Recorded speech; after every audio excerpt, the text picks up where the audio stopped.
sounds.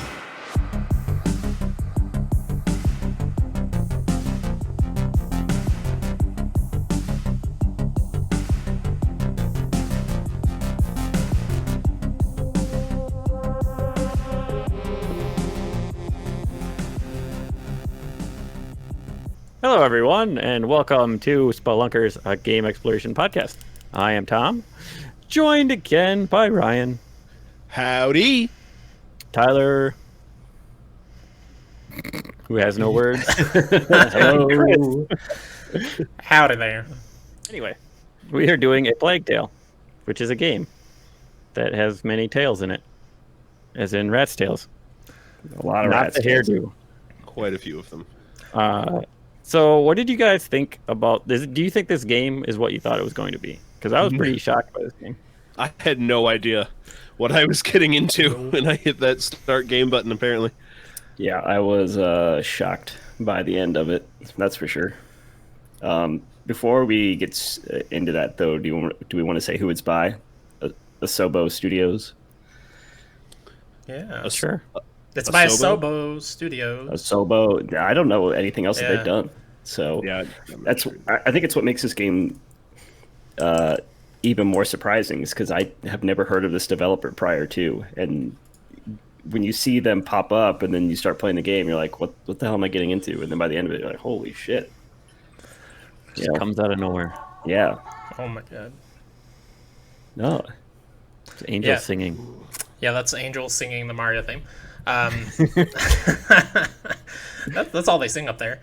No, I was actually incredibly surprised what this game was, because I thought it was based on the actual like Black Plague, and it was just like two kids, a sister and brother, surviving in the Black Plague, and it was just this very dark kind of historical thing. And certainly they pull from the Black Plague a little bit, and takes place in the real world, but it's very different. It's supernatural as hell. I did not expect any of that. Yeah, I think the only thing I knew about this game was a couple E3s ago, there was like a brief trailer where I think you see Amicia and Hugo, and she has like, I swear she had like a lantern at this point, but it was just pushing like the rats away with the light. And I really think that's all it was. But that's all I knew about this game prior to us playing it. Yeah, just a lot of rats.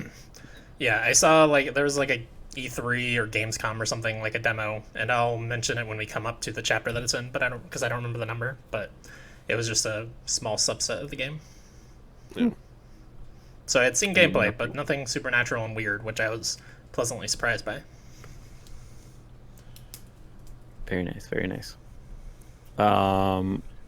So the music in this game is super awesome. It's I'm gonna say phenomenal. that right away. Yeah, it's great. The All whole of the soundtrack. Yeah, the sound design is so good throughout this entire Yeah. game. We should probably just say this, though. I mean, this game is fantastic, right? Like, Yeah. Yeah. we Yeah, all oh, yeah. agree. Like, Oh, this yeah. is. This is potentially top 10 greatest of all time game territory for me. Yeah, it's. That's crazy. Yeah, Yeah, it's I good. love this. Yeah, I think this game, I don't know what came out around it, but it must have come out at a really bad time, because nobody seems to have played it in the world except for beating down Brian and now us. And but it's great. Like, I talked to Ben Hansen from MinMax. I talked to him about it on MinFax last week, and I basically described it as the storytelling is on level with like an Uncharted 4. The production is not there, because this is not a multi-billion-dollar studio making this game, but I think the story is on par with the Naughty Dog production. It's very good. Where were you guys playing? Xbox. Xbox. Xbox One X. Ooh. PC. Ooh. Oh, yeah, I was This playing on the One game X. is phenomenally beautiful on PC and is very well optimized. It runs great. Oh yeah, the graphics are for sure great.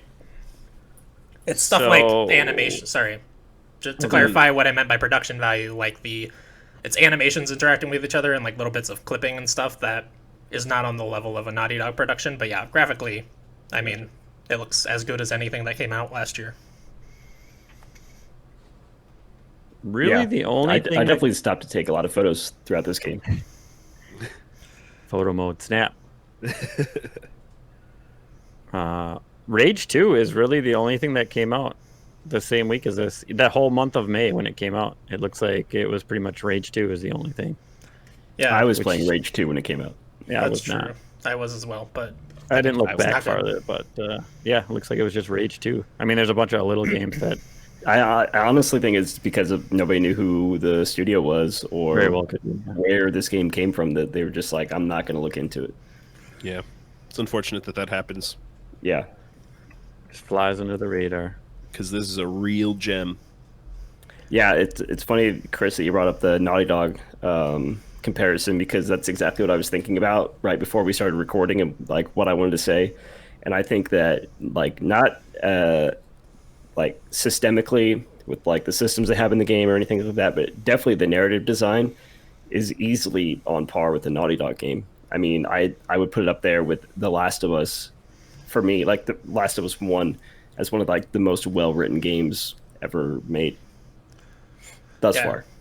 I think it's very well written, and it is definitely more fun than at least an Uncharted. Like, I'd probably put it on the same level as The Last of Us. I personally really like the gameplay of The Last of Us, but the crafting systems and like scourging through the environments for tools and little crafting pieces really brings something extra that Uncharted has always lacked. I cannot stand the gameplay in Uncharted. It's so basic, like PS2, run down a hallway and shoot dudes, I guess. And I one of the things I like about the way that you can explore and like find different crafting items or whatever is, especially when you have Hugo with you, is like you'll be exploring and then you'll find like this little nook or cranny and then he'll have something to say. And it's just like a conversation between Hugo and Amicia. It's like this beautiful little character interaction between this sister who like really doesn't know her brother and vice versa, you know, and they're like getting to know each other. I love that interaction. Loved it. Yeah, absolutely. Watching, getting to watch that relationship deepen over the course of this game is breathtaking. Yeah, it's so fucking good. God, it's good. Yeah, It's It's the good. first swear. First swear. I said shit earlier too. That wasn't. We weren't recording, were we? Oh, I don't know. No, I don't think so. But I'm glad we're getting this out of the way right away. That this is an amazing game. I do have a ton of like little nitpicks of things that are kind of silly, as I always do. You guys have probably heard by now. But to clarify, I love this game and it's amazing. So don't write me bad letters. Yeah, it's a lot of fun. Yeah. I enjoyed it. Everybody More than I thought I tweet would. Chris. Oh, the hate mail, I can hear it. It's coming already. So angry. All right. Chapter 1, The Darun Legacy. Once upon a time in a kingdom of France, 1348. So you start off with Amicia, her father, and her dog Leon, right? I think that's it. Leon. Yeah. I got confused if it was Leo or Leon when I was listening at some Leon. point. But Yeah, it's weird because later They're I think French. later she says the word lion. Like when you're looking at the statues underground, she says lion Yeah. and she just says lion. But her dog was Leon, even though it was spelled lion. spelled exactly the same. Yeah. Yeah, but you know, whatever. We'll just. She was a kid when she said it, so she just liked to say it funny. And like They're she French, grew man. so much. Yeah. She's French. They don't sound very French, though. Oh, they sound super French. I think they I sound didn't pretty think French. they did. But I don't know what a think French they person sound- sounds like, so that means nothing coming from me. So Like you can't Alicia. really take their word on it, but yeah.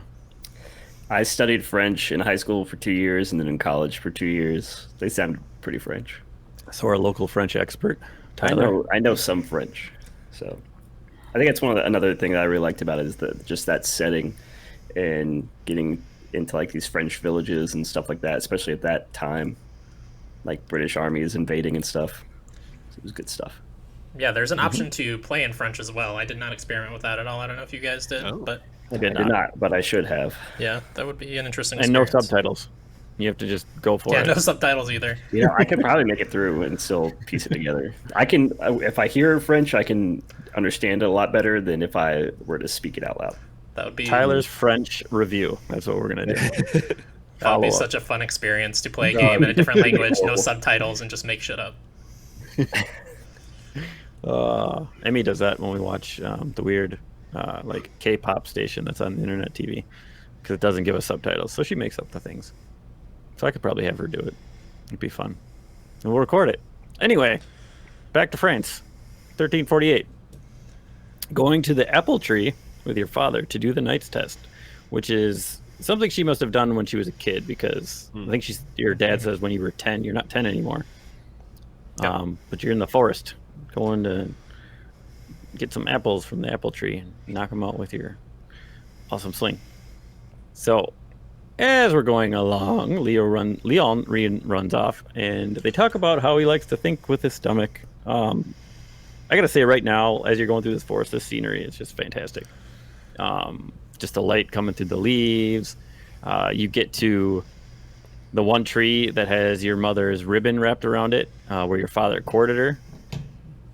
And you begin to talk of how your father says we all have obligations, because Amicia says she doesn't get to see either of them really at all, which is very strange. Like, I wonder does she just get to do whatever she wants all the time, since she never sees her father, she never sees her mother, she never sees her brother. What does this girl do all the time? Just Sling hang out, rocks.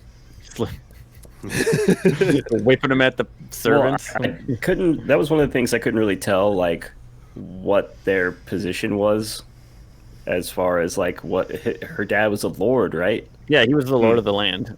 Yeah, so I mean, I guess she just fucked off and did whatever she wanted. Oh, Daughter of a lord. Must be ran nice. around with her dog all the time. So I mean, I guess that's we all know why she was Amicia so, lives a gifted life in this game. It's great. Yeah, everything is given to her in this game. It's very easy. Yeah, you just walk through the whole game. Nothing's hard. It's a walking simulator. It is. Walking simulator. Your father begins to tell you how your mother must care for your brother, but it doesn't really get into anything currently. Yeah. And you get to a part where they're having this whole little like story, like as they're going to it, that her father is like telling, like a weird make believe. And once you get to where the apple tree is, he lifts up that one fallen down log or whatever. And you go through, and what is it? He says like the apple tree is like evil and wicked, and you have to hit the apples. You have to hit 6 of the apples out of the tree. He sends you to find some stones. And this is your first use of the sling, which is a very fun weapon. Yeah. Like, oh yeah. How did you guys feel? Like just in general, like, I know we'll get to it later, but man, hitting things with those stones was a lot of fun. Feels good. Yeah. Feels better upgraded, but yeah. I was surprised by it because when you first do the like apple tree tutorial, I was like, oh god, here we go. This is not going to be great. And then later on, as things progress, it's like, okay, this is extremely satisfying. Yeah, it's definitely a lot better once you upgrade it a little bit. And it's something that's difficult to get used to. It's incredibly different from any other like third-person quote-unquote shooter. Yeah. But yeah, I had a hell of a time killing this fucking boar, getting used to the slingshot. I chased that thing around for probably like 5 minutes. And I kept getting too close and like, no, don't get too close. And then I didn't get close, but it didn't kill it. I was like, fuck you, game. How dare you? Yeah, I think the closest mechanic I can think of for the sling is throwing a grenade in Gears of War. Yeah, because you got that little wind up to whip it. But what's weird is like after you do the apple tree thing, I love how the dad's like, "All right, go fucking murder that boar right now." Yeah, it's when he says it too. Like, so yeah, after you get the apples, Leon takes off and you run to chase him again because apparently he just loves to run away. And the music and that's when is he finds the boar. And this is the sneak in the tall grass.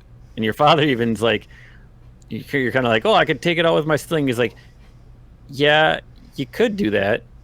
But he just kind of stops right there. It's like, he doesn't give you another option. It's just like, well, you could do that. And it's okay. Well, then, yeah, you got to hit it in the head. Make sure you hit it in the head. But I was right there with you, Chris. I think I'm like, oh, I can get closer because I'm in the brush and I'm not moving very fast. And as I got closer, all of a sudden he's like, oh, and he just takes off again. I'm like, Jesus Christ, it's going to take me 10 minutes to hit this stupid thing. And then when I would see it, it would be turned just enough that I could not see its head.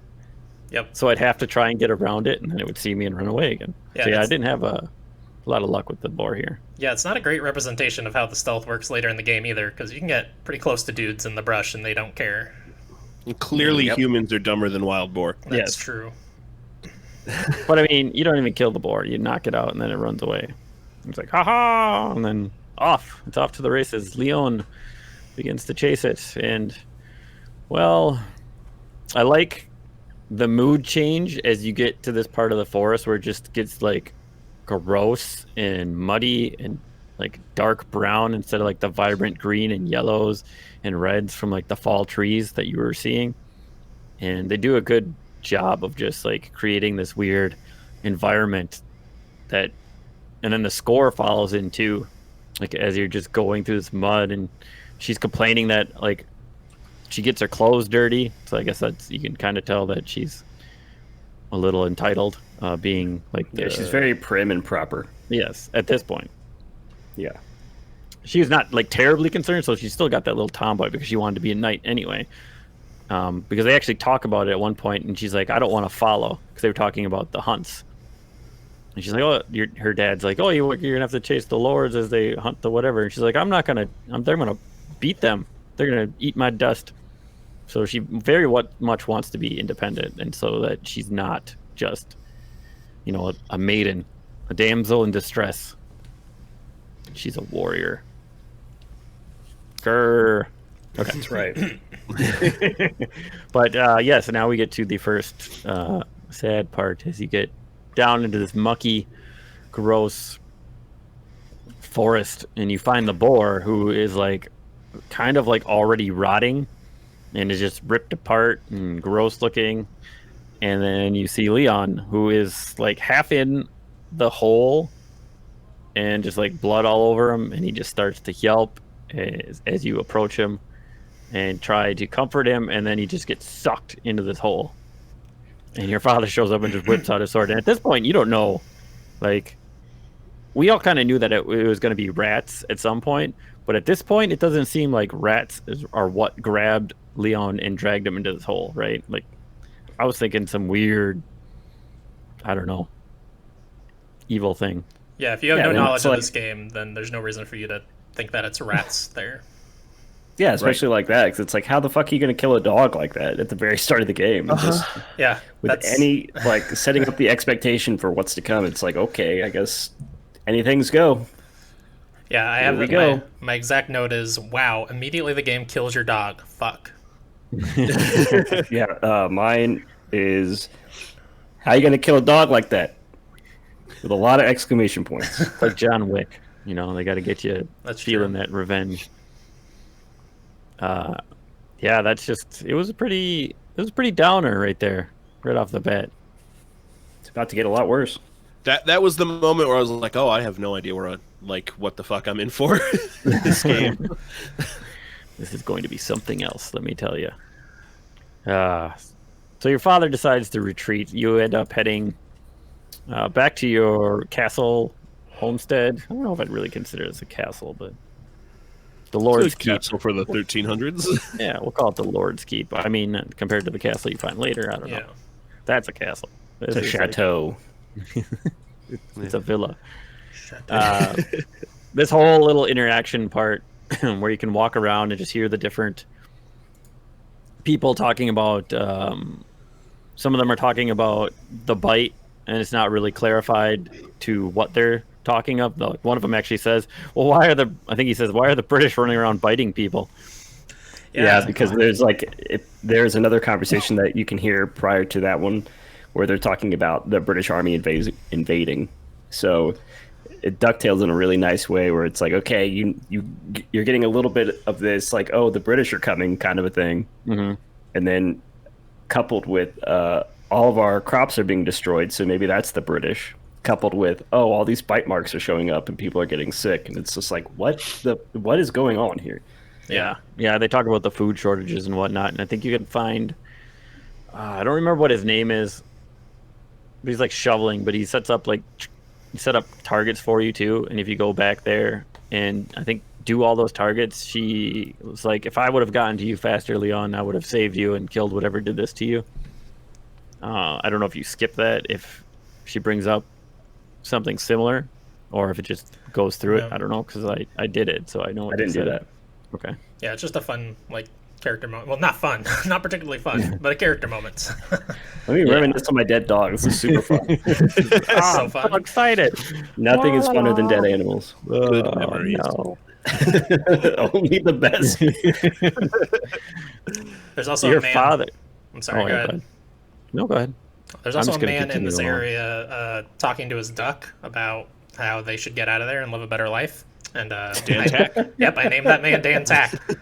That's funny. I did not see that guy either. No, I didn't see him. But fun. Glad you can talk to his duck.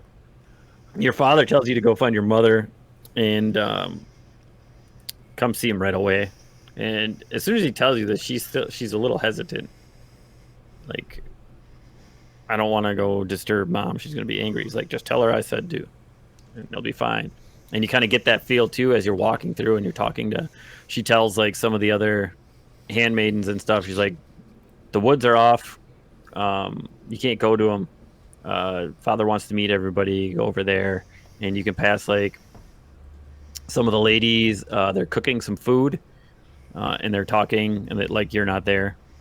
And I don't really remember what they're saying, but it basically like bad stuff about like the bite and stuff around that. Again, you find another solo handmaid in the back. She's like cooking soup, and I know if you climb up on the ladder here, she finds cinnamon. Yep. And she's like, "Oh, cinnamon! Good thing they hid it up here. Otherwise, my father would be putting it in everything." But it's like just these little like, it has absolutely nothing to do with anything that you're doing. It's just this little like nice little thing they did. It's like really good character building that Yeah. you don't have to take part in. And I think that's what makes this game so fucking good, is there is a lot of that stuff. Yeah, there's a lot of just little collectibles, but every single time you grab one, like she says something about it that's relevant to either her character or someone else's character.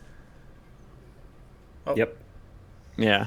I mean, like I wasn't going for like 100% look for everything, so I'm sure I missed like a whole bunch of stuff. But and I didn't even go into that much when you pick up, like there's some items you can pick up and she's like, "Oh, I'll just leave this here." But then you can go into your inventory and there's like a huge just sheet of stuff you can read about it. And I didn't really do a lot of that, but there is some good things that I did find. But anyway, you ask, you see another one, a handmaiden or servant, whatever you want to call her, and you ask her about your mother. She said Hugo, or the little one. I don't think she calls him Hugo at this point. The little one had another attack last night. So at this point, I mean, I was wondering, like, oh, well, like, what kind of attack? Like, what's wrong with this kid?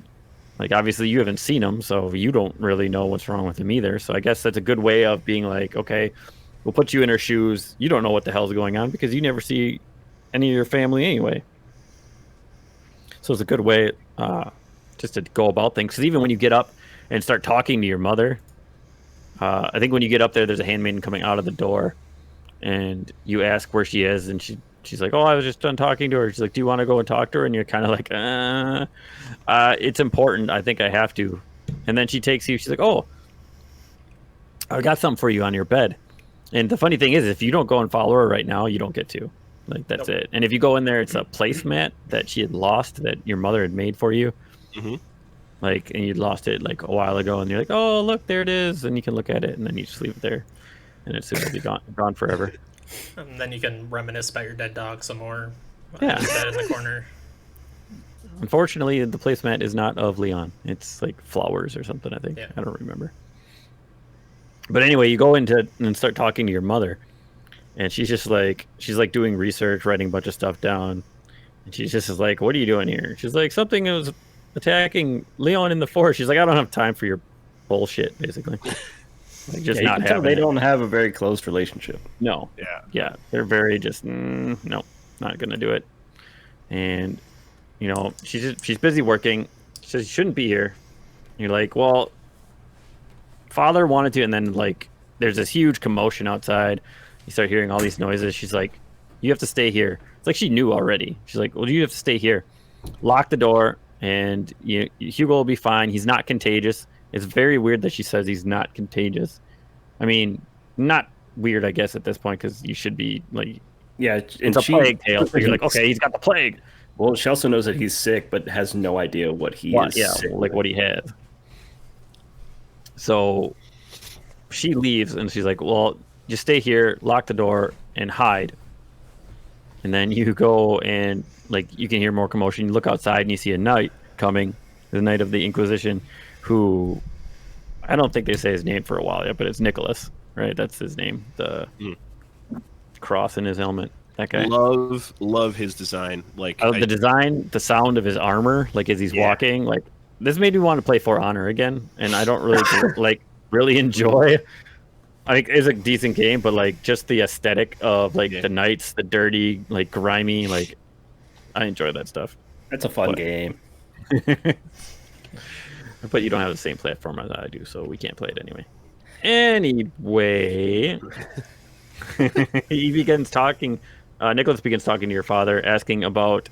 He doesn't say Hugo. He says, "Where is he?"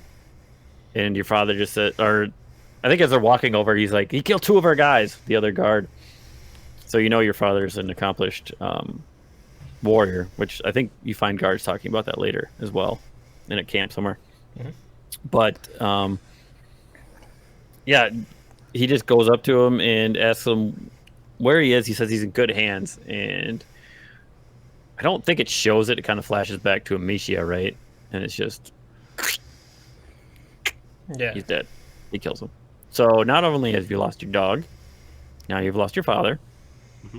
So good things are happening. This is very rainbows and unicorns wonderful kind of game. Yeah, starting off great. Best day ever.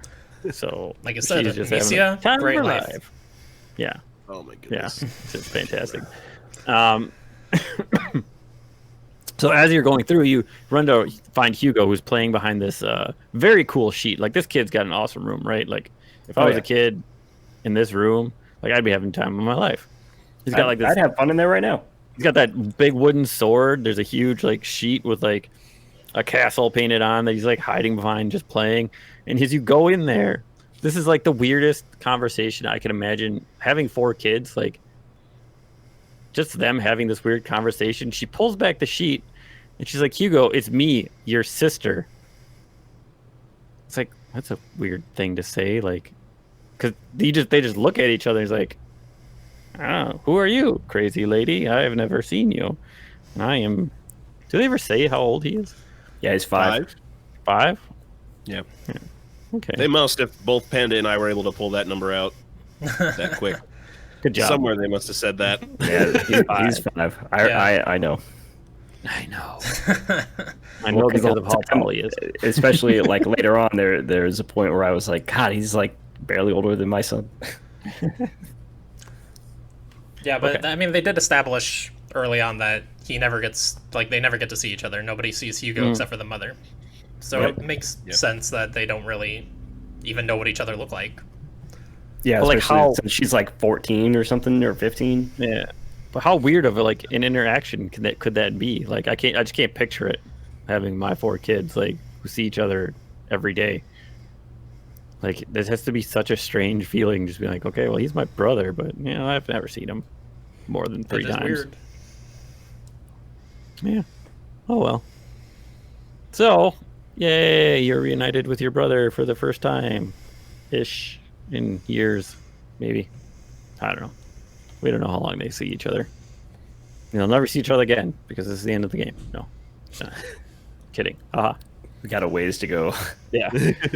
So this part is after you grab them, when you can just see your homestead just being ripped apart by these guards as they come looking for Hugo.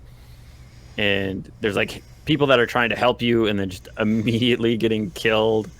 And this is just your first like very basic stealth progression as you're weaving through all the corridors of your house, as you're just seeing like spears being whipped through the air, taking out servants. They're like killing all the ladies. You're just it's awful. Like this lady, she's just having a horrible day. This is not going well. As you sneak down back to where you found the cinnamon, I think it's in the same room. You try to exit and you're caught. There's a guard there, but you're saved by your mother. Yay! She hits him on the head with a rock. It's probably not dead. It's probably a non-lethal rock, so it's We okay. call her Mummy. Yeah, that kind of Mummy. bothered Mummy. me. I got sick of hearing that throughout the entire game. It's like, okay, you can stop with the mummy now. It's his mummy. Where's You're Mummy? good. And now this is 5 minutes. Everybody just saying mummy. Get it out of your system. Mummy, mummy. Wait, oh, that's it. See, Uh, you already that's all I got. tired I'm of done. it. Yeah. Well, we were on a roll talking about mummies. So you escape through the courtyard. This is where you get to hide in like some of the long grass. This is where you learn to use stones, not using your sling because your sling is loud, as your father had pointed out earlier at the apple tree, which I kind of skipped over. But so you can't use it because it's loud. So now you learn how to throw the rocks and pots and armor and other things to scare them away. And it's basically just weaving in and out. You get to a point where you have to kind of separate. You get to go first, and then you have to throw and distract a guard so that Hugo and your mother can get across. And I think that's you only have to do that one time. Then you get to another spot, and you have to separate from Hugo, where Hugo has to crawl through and open a door for you. Mm-hmm. There's a part where you have to help him through a window, but you don't help him through a window, and then your mother yells at you. You gotta help him. You can't just leave him like that. While you're going through like the courtyard and the gardens, there's just numerous amounts of these little situations. Hugo has like an attack where he just like starts to get that weird feedback ringing noise, and it's a nice little moment where your mom stops and calms him down. They do the controlled breathing, and she's just trying to calm him down, and it's nice to just see that little interaction as you have to do a few times and are much more successful at it than you were in First Light, where you were awful at controlling your emotions and would explode when this would happen. It's true. So we're making progress, at least in our Emotionally. control. Yeah, emotional control. Yeah. Oh, it's good. As you get towards the end, there is one of the servants that helps you to the door. He's like, you gotta get through. Your mother tells you to go hide and take your brother to Laurentius and follow the river. And the other guard, or the servant, starts telling you, they're coming. And the whole time the music is building, and you begin to see Nicholas walking behind, and your mother just tells you go and slams the door, and all you see is Nicholas's sword come through the door and like blood. Mother is dead. That's great imagery. But also, I immediately knew that was the other guy that was standing right next to her. I had no clue. I thought the mom was dead. Yeah, I I didn't think she was dead. I absolutely did. we're not all as smart as Chris is, but That's I true. just assumed. I figured everybody else was dying. I Why did. not her mother? The guy was still standing next to her. But Yeah, I like thought he was they, a little farther back, but they were very clearly interested. Obviously, they want the kid, but they were also interested in the mother and the research she was doing. So I found it unlikely they would just slaughter her through the door for some reason. But it's very good imagery. The bloody sword through the door. It's really wild that this is the first chapter of 17, yeah. and the whole thing starts off with them murdering the entire family over one kid, and then because my expectation was going into it, like I knew that it was about rats, whatever we were talking about earlier, but I thought it was going to be trying to traverse this like plague-ridden, rat-filled city to find your family. Sure. But then come to find out your entire family is murdered at the very beginning, and now you're trying to get. Or so you think. Yeah, it was unexpected. Mm-hmm. It was nice. Yeah, it was. It's definitely a way to want to get revenge and throw like all this anxiety and whatnot into your character, because then you just begin running down these paths, and there's guards running on your right and your left, and then you just start hearing these like ground explosions as things are coming out, and then you start hearing the guards like screaming, and it's like Hugo's like, what the hell's going on? You're like, just run, just keep running, and you just end up making it to like the river, and you just run and you just jump in. Like there's no hesitation. It's like, get the fuck out of there.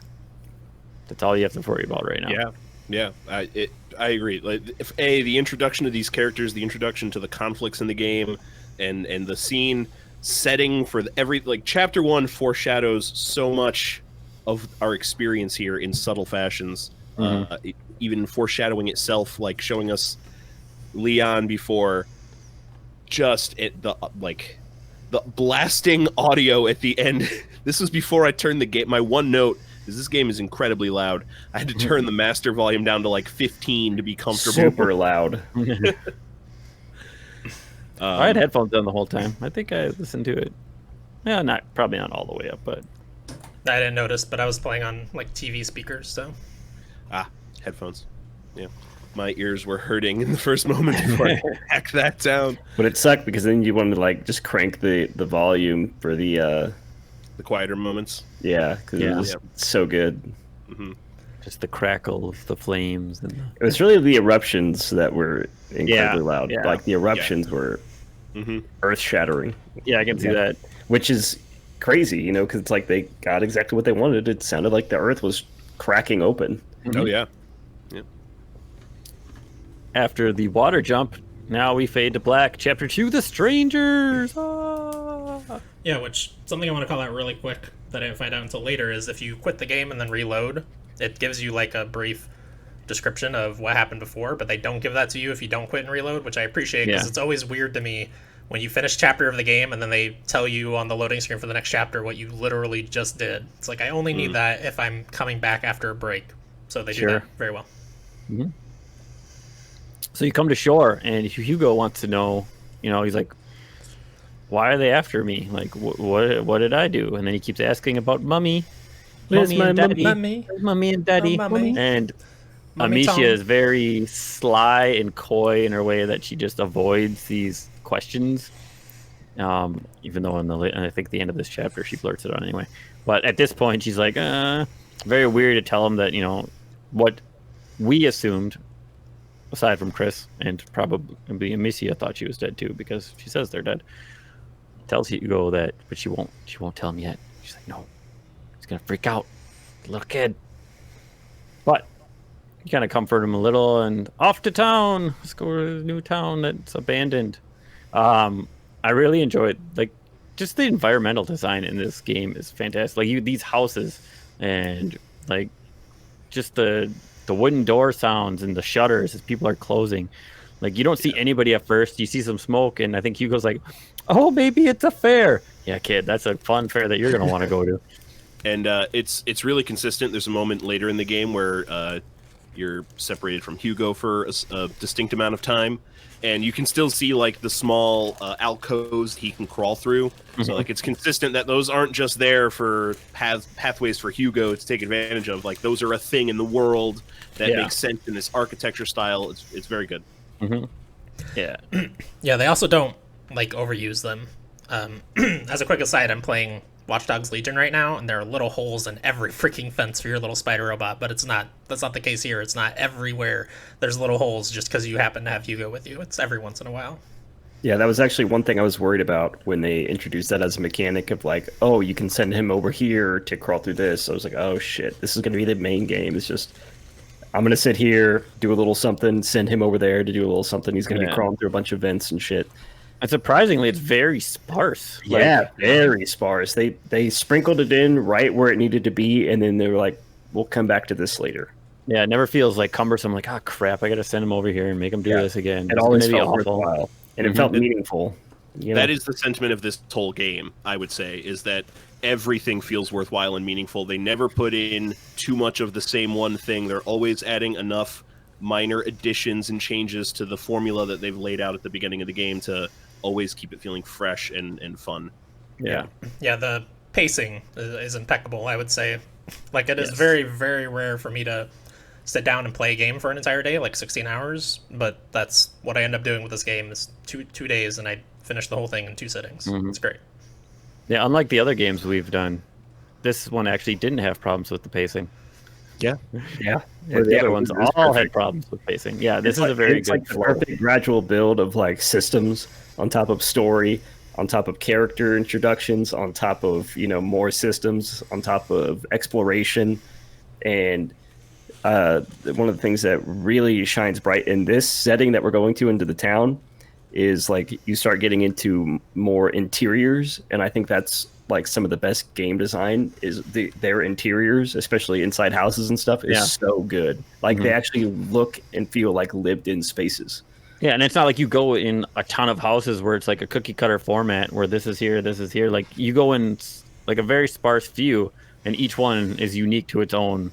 Yeah. Like you can actually tell somebody else lived here. It's not like, oh, when here, oh, this guy's got the same thing as the other guy had in that house, and it's the same layout. They do a very, very good job of that.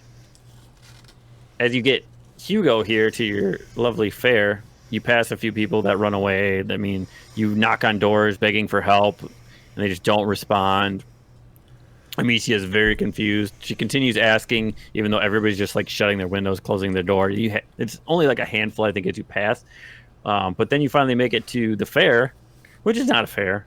It's people being burned at the stake by Conrad, the giant freaking nightman with a huge mace, which is awesome. I loved Conrad's design, even though he is not a good guy. But he's a super dick. He's very brooding, and he's got like a little hobble. Like the first time you meet him, I think one of the ladies that's about to be burnt is asking for your help. She's like, "Go find help. Tell somebody." And that's when Conrad sees you. Just freaking, I really liked his design.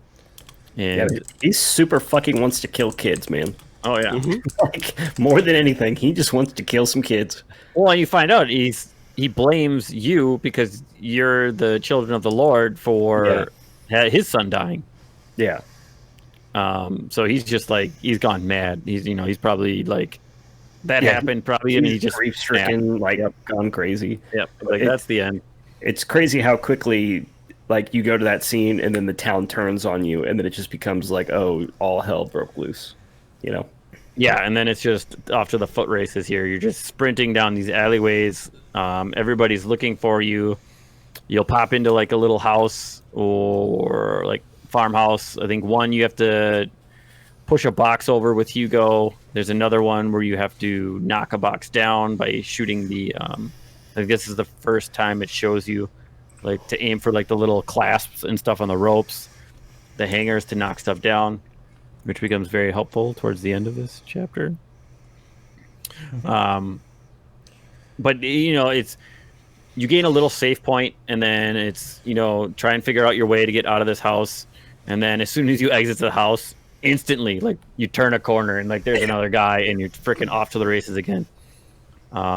Just running, and this whole time, I don't know what instrument, if it's violin, but the strings are just like that, like curdling, like just rubbing against each other, building this weird tension as you're being chased through these alleyways. And we've said it many times already, but the music is just great on just building this suspense. Yeah, for sure. So yeah, you just keep running and running, and at one point Hugo's like, "Oh yeah, you have a sling, you can protect us," and she's kind of like, "I don't know right now.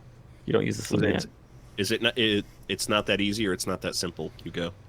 Yeah, I think it's like something very similar to that. Like, yeah. And she's like, "Well, let's keep running. It's more fun." As you go, you feel you run into some like townspeople, and this is where you learn like Conrad's lost his mind after his son died, and he's like, I don't know what they're like. I don't know why he's making us burn innocent people, and now we're trying to kill children.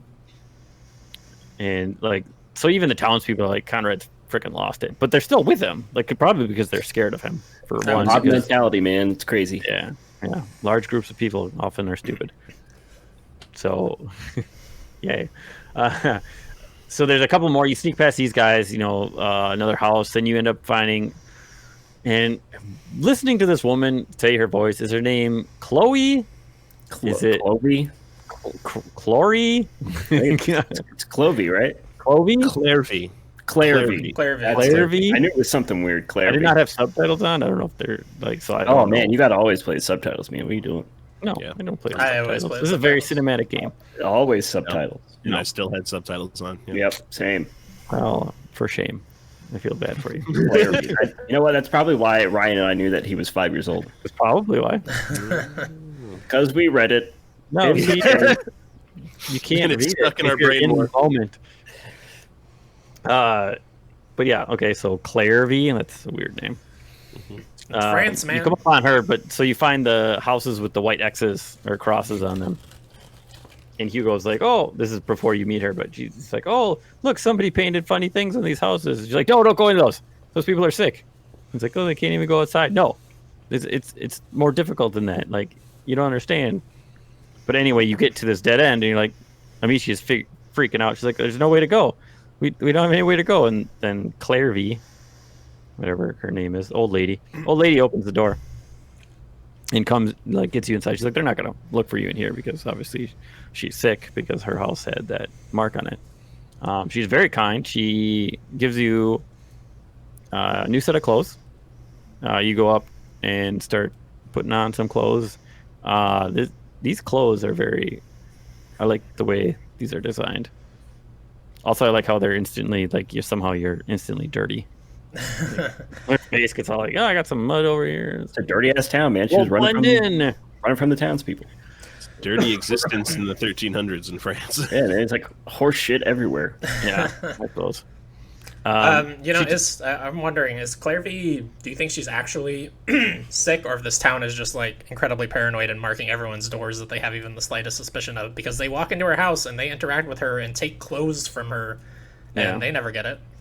Yeah, well, and it doesn't seem like she never shows any signs of anything. I mean, she's got some weird, messed up crap going on in her face, but, she's also probably like 80 years old.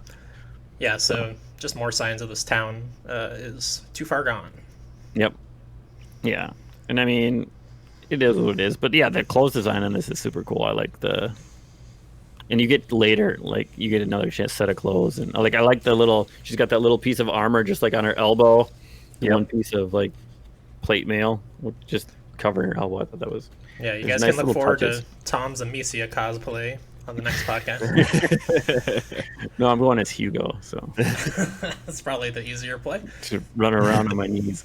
Since we're kind of talking about her clothing and stuff, one of the things I really liked about her character design was the way that the ribbon was woven through her hair and like into her ponytail and stuff. Mm-hmm. It was that something little splash of color. Yeah, it was something I always like caught myself looking at in like these tiny little moments that she would have with Hugo or another character. Mm-hmm. So it's fucking good. God. so many good little touches that are so good. So you go downstairs, and you find out that the clothes were her grandkids, and she wants to help you. She asks where your parents are, and Hugo's like, "Oh, they're waiting for us at home. They'll be fine." And then he kind of leaves pestering Amicia at this point, and it's like she's finally like, "No, they're dead. You're never gonna see them again. They're dead." Oh, and then he just freaks out and runs away because he's 5. Like, at that point, I can totally see that reaction because of my children, just how they react on anything. Yeah, did you ever tell them that you were dead and then see how they reacted? They react to that like in much worse, like much smaller things. They'll react even worse than what Hugo reacted to. So, but real quick, we skipped over grabbing the like leather and stuff from the backyard, and then there's a fucking crafting system which I was not expecting. Oh yeah, I definitely was not expecting that. I was audibly like, "Fuck yeah!" There's like an actual game here, and that's not just. I shouldn't say an actual game, but it's not just like go down the corridors. Oh, we're gaming now, baby. Yeah, crafting system. Let's do it, baby. Even though there isn't like a ton. Oh yeah, it's nice that it's there because I felt the exact same way. As soon as I saw it, I was like, "Oh, you need a crafting hammer." I was like, "Oh shit, we're crafting. We're crafting in this game." Wait a minute. Hold on. It is a reason to explore the environments, which are beautiful. Yeah. So, yeah, I definitely did not get all the upgrades. Oh, I didn't get. I don't know that got close to them. Yeah, I don't know if there's enough materials to get all the upgrades. I think there is, and that's one of the things I want to talk about later. And we'll get into that. Okay. Oh, interesting. Oh, well, so Hugo runs away because he refuses to believe that, your parents are dead. And Claire, whatever the hell, the old lady, Claire is like, "Why would you do that? Like, oh, don't yell." So he's running through the town. You begin chasing him immediately, knowing what you did was dick move. So you're chasing him, trying to apologize, and you kind of just hear him calling out, and you're just running, and then finally he calls out like he's in trouble. Yeah. And so this is the first time that, she starts to freak out. She's like, oh no, what if he's dead? And you get there, and this is the first time you have to kill a man with your sling. Which is just a normal man. But man, how good does it feel to wrap somebody in the face with a stone from your sling? So good. I'd say Very Amicia good. does not feel very good about it, but No, it does feel good.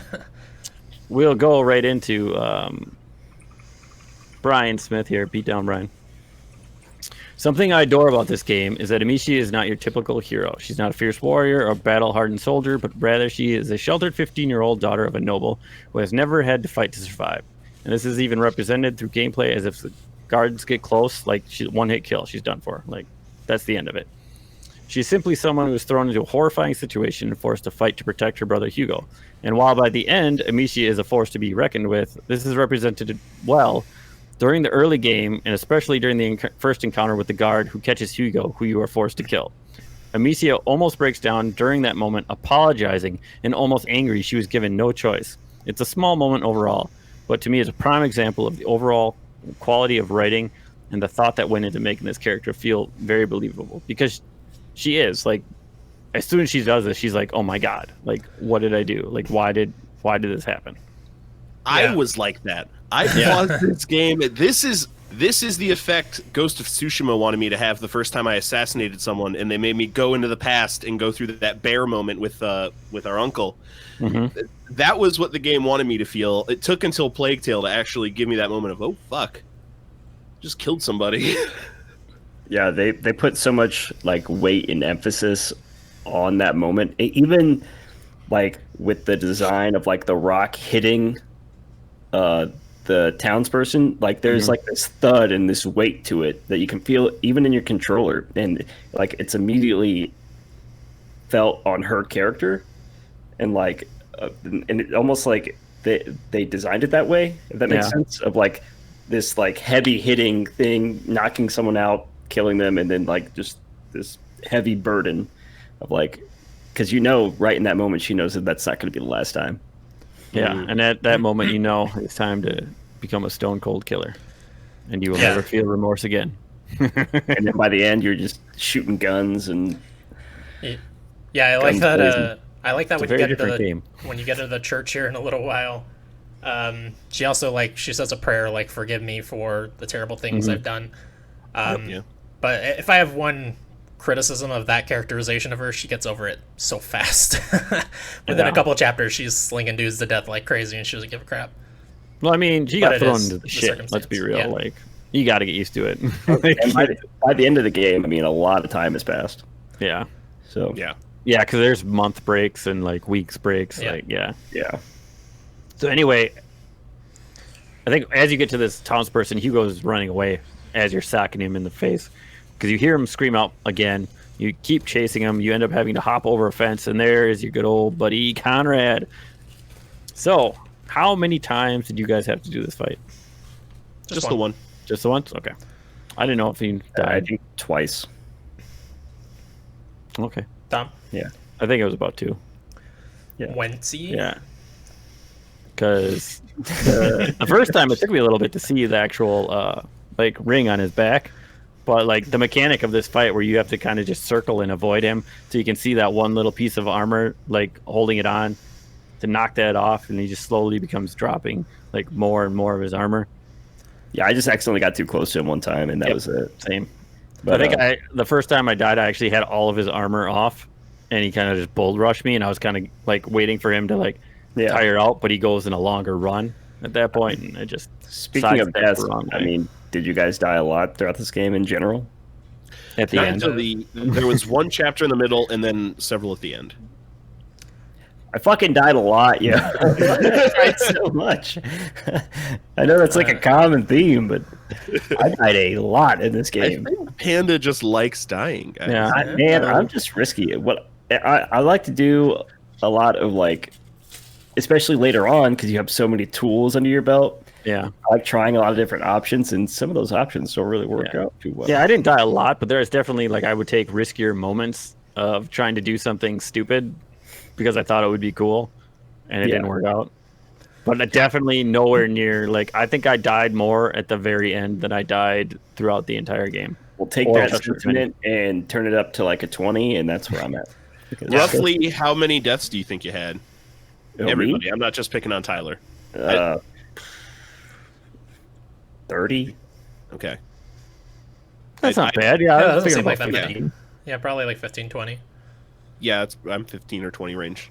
If I had to Like I figured you were gonna say like 60. You said a lot. Like, 30's a lot. Like, Fuck, that's a lot. 300. not in a game where you die in one hit though. I mean, I remember there was one part like there was parts where I'd just be like, oh, I don't know what's going on, and all of a sudden, not counting the end. I'm not going to count the end because the end was bullshit. So like 30. I was counting the end. Yeah, I'm not going to count the end. Okay. The end So you're like Are you 100. closer to 50, 60?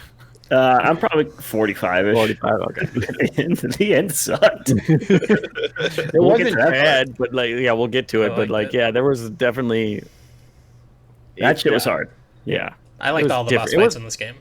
Yeah, and there's only like 3. 3 sounds right. Yeah, 3. Like Three. actual boss. Yeah, there's like 3. There's this one right now, and then you don't get another one until like the end of the game. You gotta come like yeah, 15. Yeah, 14. Yeah, I think it's 15 and then 16, right? You got 2 in a row. Yeah, 15, 16. Double it up. Bow, bow. Anyway, yeah, you killed poor Conrad, but like super satisfying hitting him square between the fucking eyes with that stone. Hugo's just like standing there, kind of like, it's like you killed him, but then he rushes towards you and hugs you, knowing that you will now protect him. I love that moment where he just looks at it and goes, "You killed that man." You're right. Right, I did. Yeah. Get used to it, buddy. That's what she said verbatim. Fucking A right, I did. But in a French accent, however you do that. We'll go to our local French expert. How do you say that in French? I don't know how to cuss in French. Put on the spot. God damn it. All right, whatever. Just Fucking pretend. A right, I did. That was not French at all. I don't know what that was, but it was bad. I'll just cut that. No, I'm kidding. Real quick before we move on from this chapter, because we're just about done. My first reaction when I saw the people like standing in the village was, you guys are in the middle of the worst plague the world's ever seen, and even you guys aren't following the 6 feet apart rule. Like, what are you doing? Stay away from each other. But then I remembered nobody's doing that in real life either. Put your mask on. God. What's going on with you people? Yeah, so there's these guys just trying to, the rest of those townspeople trying to break through that wall, and you see the one starts to climb over, like he runs over to the side instead of the gate, starts to climb over, and then Amicia's like, yep, we're booking, we're out of here. Into the church, chapter 3, Retribution. Yes. There's a lot of good Hugo moments in here that I've written down. Oh my gosh, we're only on chapter 3. So, it'll get faster, don't worry. The good parts about this is, so you go up to the candle, and he asks you, like, you know, what are these for? And Amicia kind of responds, like, they're to let people know that you're thinking about them. And he's like, can I light one for Mommy and Daddy? Mommy, can I light one for Mommy? I love this moment, dude. It's so sweet. He goes up and lights a little candle. If you walk around more of the church, you can find a rosary. And he's like, oh, a necklace. And like, it's a rosary. People use it to pray. And he's like, well, can I use it to talk to our parents? He probably says Mommy and Daddy again because he's a little... Mommy? Yeah. Mommy. And you tell him that you can do it together. There's a nice little moment where he's like, notices it's an echo and like kind of starts like yelling, and you scold him like, shut up. There's people chasing us. Playing in a broke down church. Yeah, I love that throughout the game he acts like an actual kid, not like a, oh, I'm trained for the plague, I will do everything correctly here kid. Yeah. Yeah, and it's like going back to that, like being a kid. My youngest son will be 5 in April, so close to the same age, right? And we were recently at a funeral, and it was one of those situations like, I need you to be quiet right now. And they just don't understand, like, and they don't understand that. Yep. Yeah, and it just becomes difficult. Yeah, I get that one. But yeah, I get it. Go ahead. No, so you can go to the altar here, and this is what the part you were talking about. Where she says the little prayer about forgiving for what she had just done. I have a note on that as well, and it's back to the little touches here of They could have just left that as Amicia having her prayer, but they go out of their way to have Hugo comment, like, "You're squeezing my hand." Like, This is really a moment that's affecting her. Yep. And is hitting her hard.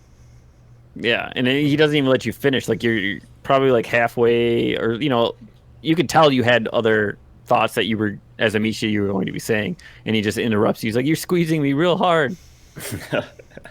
And so then she just like stops. So you get out of this place, you find a ladder, and it's funny because when you get to this ladder, he goes back to the chapter before, and he's like, "Oh, I hope this one doesn't break too," because in the other one, he was climbing the ladder, it broke down, and then you had to find a different way around. And you're like, "No, it won't. Trust me, it'll be fine." Like, how do you know? It's a freaking ladder made in the 1300s in France. The fact that they even make that comment, yeah, they could have just left it alone, but they still made a comment on it,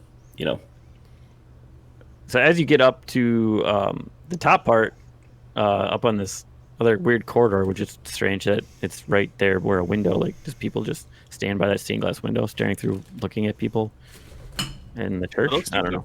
It's weird. But you find the monk as you're going, like, on the rooftop. Like, you can see out on there. He's like, "You can't be here. What are you guys doing here? Get out of here. Like, go away. Get out of here." And then he runs away. So you have to go and find him, but you like go through another room, and you can see like it's completely ransacked. Like, "What's going on?" And Hugo's like, "Oh, maybe they're just building bigger beds." Yeah, kid, they're breaking these other beds apart to make bigger beds. You're genius, brilliant. So normal 5-year-old sayings. So great child perspective that they have. Even later on, when you have the control of them, just that whole thing is fantastic. But as you go along, you keep finding, or you keep looking for that priest. And this is one of the first spots where Hugo finds flowers, and he puts it in your hair. And I'm pretty sure there's probably about one on every chapter-ish level. I don't think so. Don't shake your head at me, because you could definitely find him without Hugo. And he has nice little things that he says when they're there. Like, he'll tell you what they are because Mommy taught him what all the flowers were and all that other stuff. I think there's 13 or 14 it said in the collectibles, something like that. So about one in every chapter starting here, which is the third chapter, except for probably like the last one. Oh.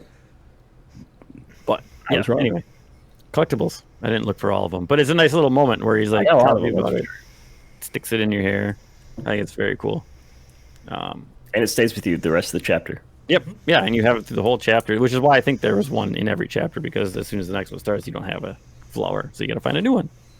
Keep it fashionable. You're a princess. So you keep going, and you end up finding the priest. He tells you to leave. He's like, "Get the hell out of there!" But then he sees your little pendants that have the de Rune coat of arms. And you tell him the Inquisition is chasing you. He's like, "Well, there's only one way to get out of here, and it's through the crypt. And that's the only way you're going to get to see Laurentius." So he grabs a torch. And he's like, "Stay in the light." And you start going through these dark corridors, which is funny because that first room where he grabs it and tells you to stay in the light, immediately I started exploring the room where it's all dark, not anywhere near him. Like, yeah, okay, cool, man. You got the torch. I don't care. I was scared. I stayed with him. Oh, I did not. I walked around looking for materials and stuff. That shit ain't worth your life, Tom. There wasn't any creatures at this point, so I felt that was okay. They had to make a big entrance like they do in this next room. So as you get to the next room, he hands you the torch, and he's like, "I'm gonna go. Idea, man. There's only one other brother alive, and I'm gonna go find him. You stay here." And he starts going, like, this guy's already got problems. He can't even walk. Like, he's like hobbling forward. And as he gets like towards the steps, he's like kind of looking, and then Hugo has a migraine again, like a little attack. You get that nice little feedback sound, and then all of the lights, all the candles, everything just blow out except for the torch that you're holding. And he just turns around and he's like, "Give me the light! Give me the light!" And he's just like hobbling as fast as he can. Why are you making fun of this guy's hobble? He's done, man. There's his downfall. He should never have given away that torch. But I mean, they don't even come to save him. Like they kind of try at the end. Man, they're they're scared as shit. What do you mean? They got the light. They have the protection. And I mean, they got Hugo, who doesn't know it yet. But come on.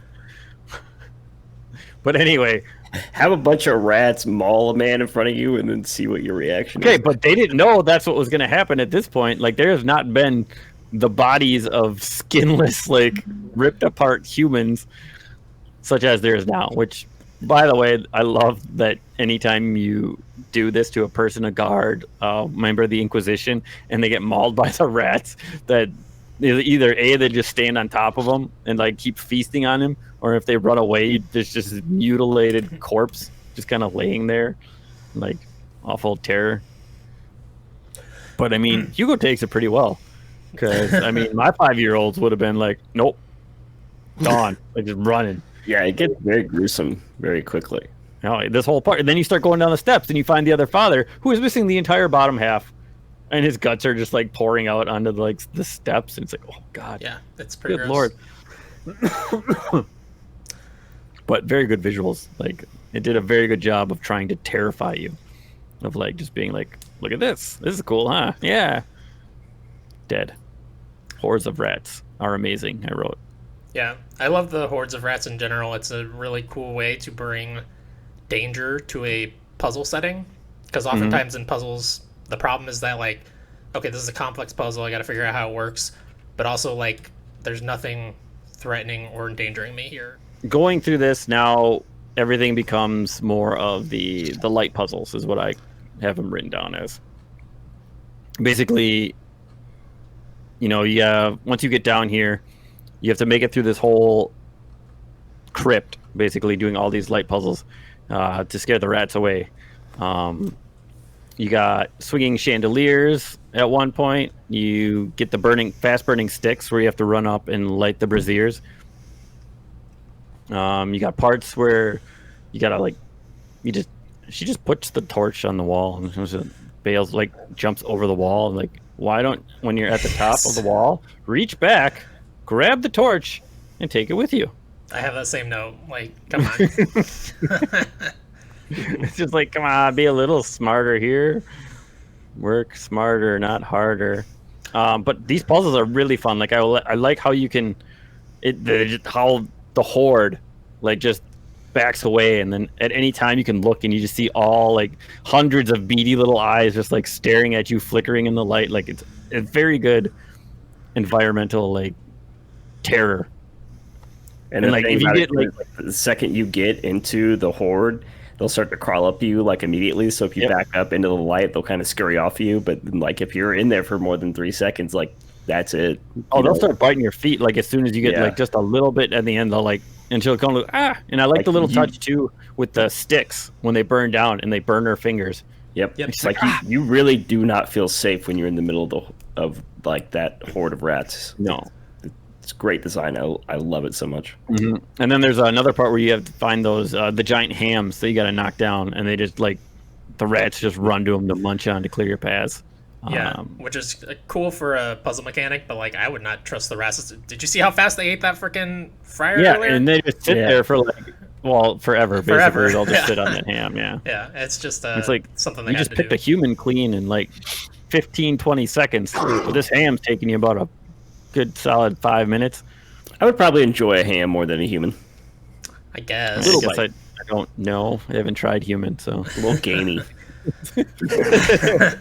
chewy.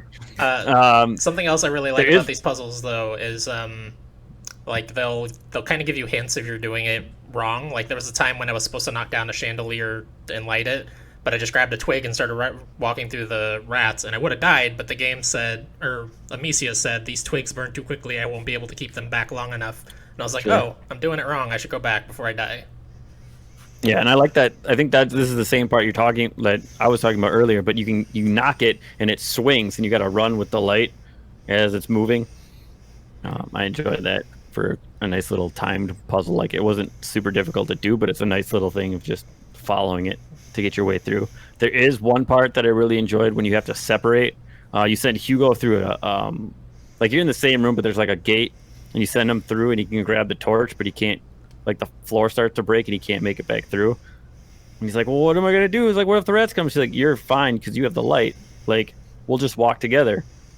Yeah. So you have to walk with him as, like, the lights just, like, this is good lighting just as it's pouring through the gate, and you can see it just the shadows on the floor, and you kind of just go with it. But it's very good aesthetic. And then you get to the end, and he gives you the torch anyway, and runs off into the darkness under a hole.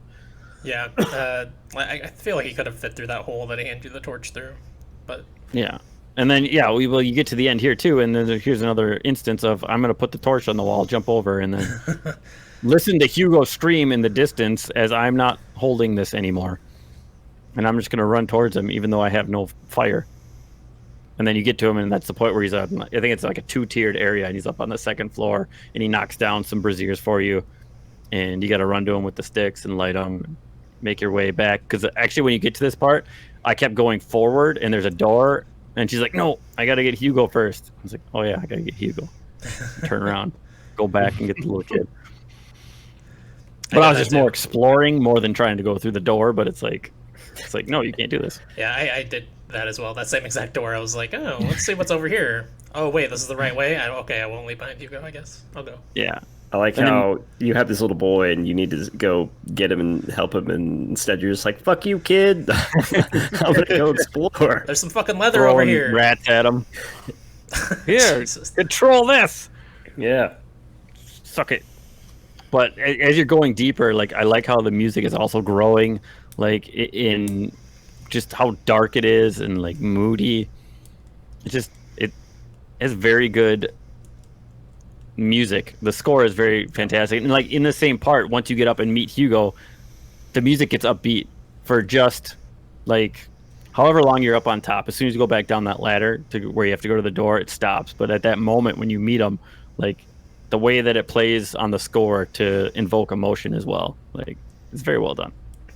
I enjoy it very much. Yeah, I am very bad at talking about music in games, but I cannot stress enough how much I love this soundtrack. Yep.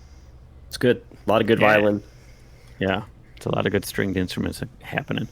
Some more light puzzles, very much the same as the other ones. As you get through these corridors, eventually you end up getting to the crypt of the 3 something. I don't know. There's 3 dudes. I don't remember what they call it. It's not 3 kings. It's something else. 3 dudes. I don't remember who it's they are. Probably 3 dudes. The crypt of the 3 dudes, man. But yeah. As you get to this and you have to start going down, this is a fantastic time because he's like, what is that growing on the floor? And as you go down these steps, it's just that weird, like, gross, like, sinew and, like, bodies and, I don't know, bones put together to make that weird nest. When you're underground, it's like, ah, you don't want to be there. There's, like, gross crap dripping from the ceiling. And Hugo's like, don't touch the walls, Amicia. And you're like, no, something's burning my throat. Yeah, there's a bunch of dead people. Like, it's probably weird gases coming out of here. But anyway, it's just a real short part, and you get to a much worse part later. And you can see, like, this long tunnel with lights. So you jump over the little gap and just start running as you're running. Obviously, the walls are just busting out, and rats just start pouring out, and you just keep running. Very similar to any time you would run from a horde of rats, I guess. But it's funny once you get out the steps and you just like collapse in the sunlight. There's like forest and everything, and you're just like, oh yay, everything is happy time now. We're good. Boom, end of chapter 3. Chapter 4, The Apprentice. Hugo says he's worried the rats will find them once it becomes night. It's probably a pretty good concern there, Hugo. I mean, let's be real. Yeah, reasonable. It could be awful. You tell him you'll be safe once you reach Laurentius, and then you're like, that's probably his windmill over in the distance for his farm.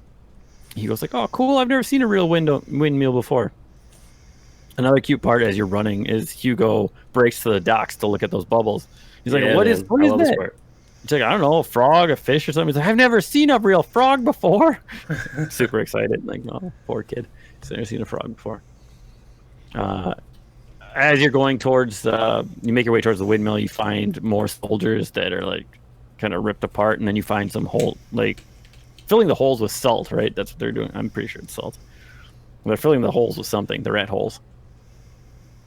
And now we're on to another part of the stealth mechanic. You just have to dodge in and out of all these soldiers.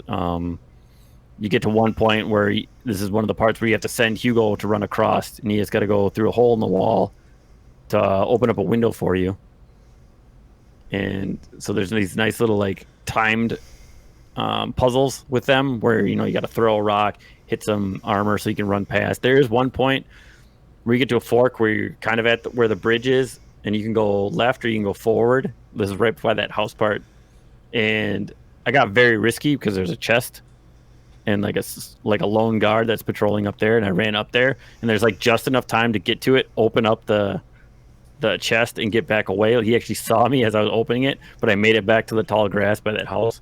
And if you're hidden long enough, you can get back away. They're like, oh fuck, there must have been nothing. Just saw somebody, but no, that's okay. But yeah, this was my least favorite part of the game right here. This little very section. drawn out into this like the wood mill of just like back and forth and back and forth.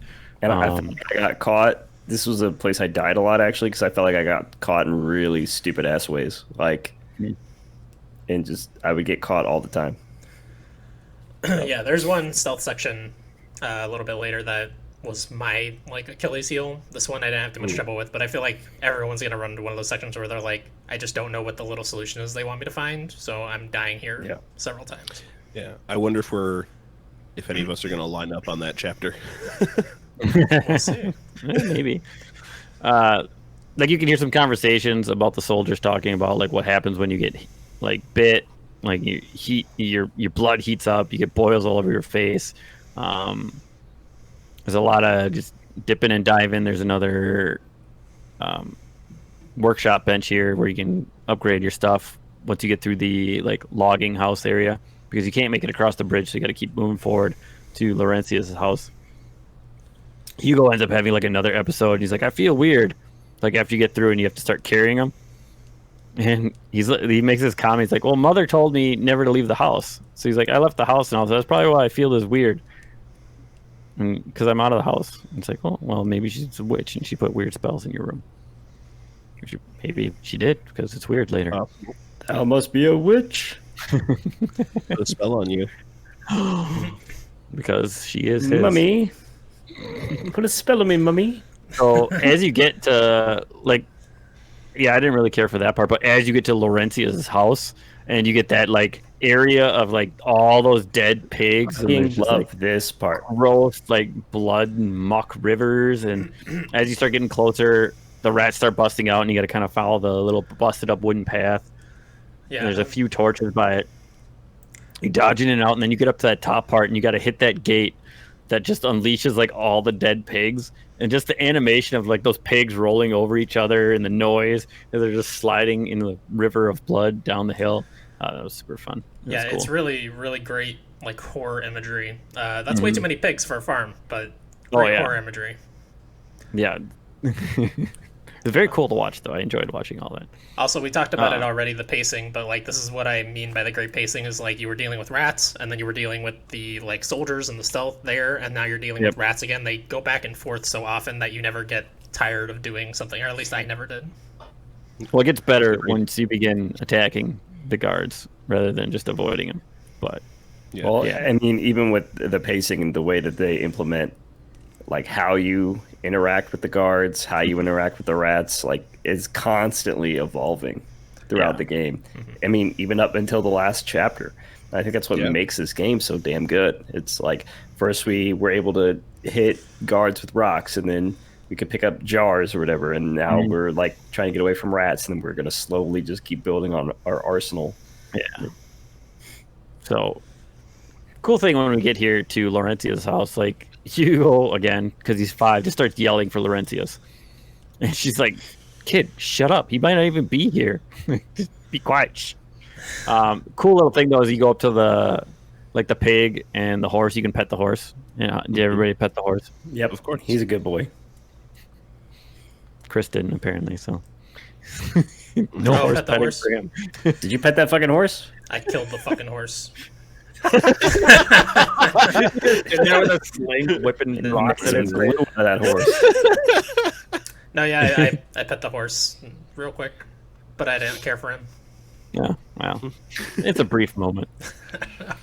You got to go through the back. You end up climbing in, and he was like, "I don't like the smell," and you're like, "Oh, it's just the alcohol from all the stills." Great environment design inside this house.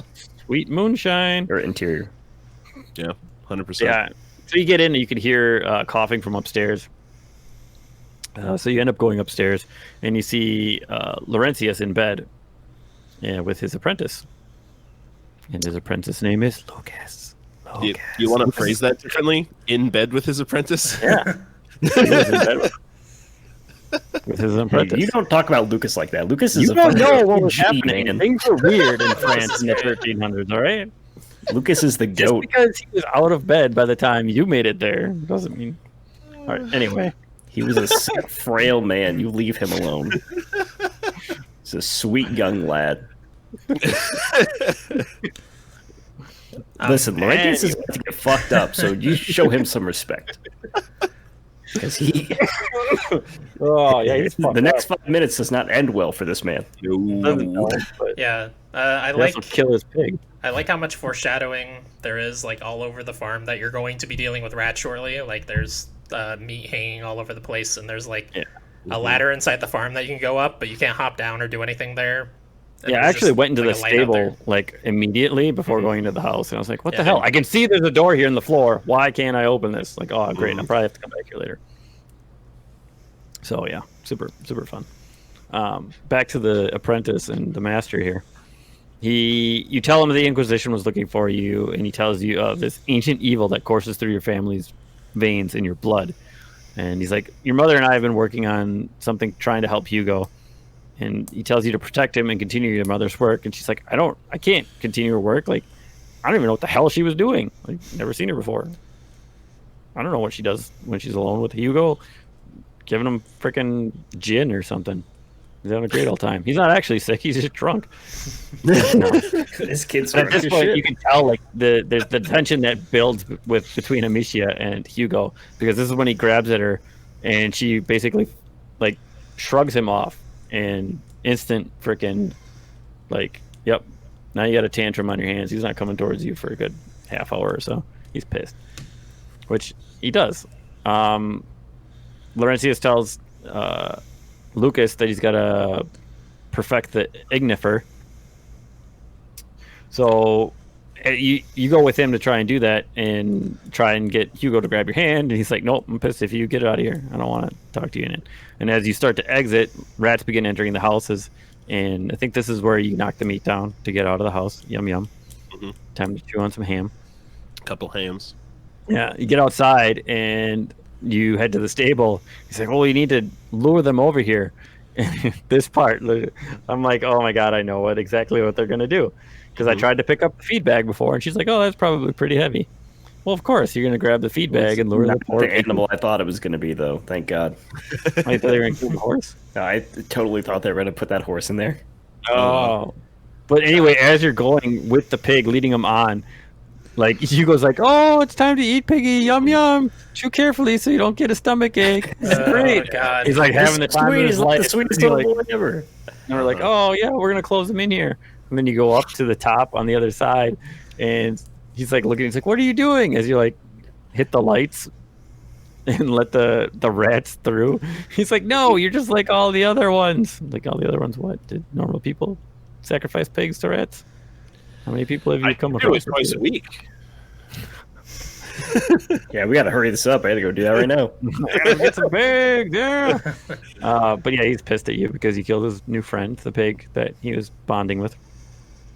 Then you enter the super cool underground alchemist lab, though. And Lucas has you gathering materials for him. You know, just like telling you about what it is. Go over there, grab Were you that. expecting this game to be about alchemy and shit? No, Because I absolutely was not. Nope, didn't see any of that coming. Very shocking.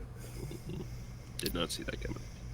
but anyway, after you give him all these materials, he teaches you to throw the ignifer, and then you whip the ignifer into that coals, and it bursts into flames. And you're like, "Oh my god, did I just do that? I'm an alchemist. I'm super awesome." He's like, "Yeah, you're like your mom." It's like, you literally just threw in what you told him to throw you in. Like Hugo could have did that.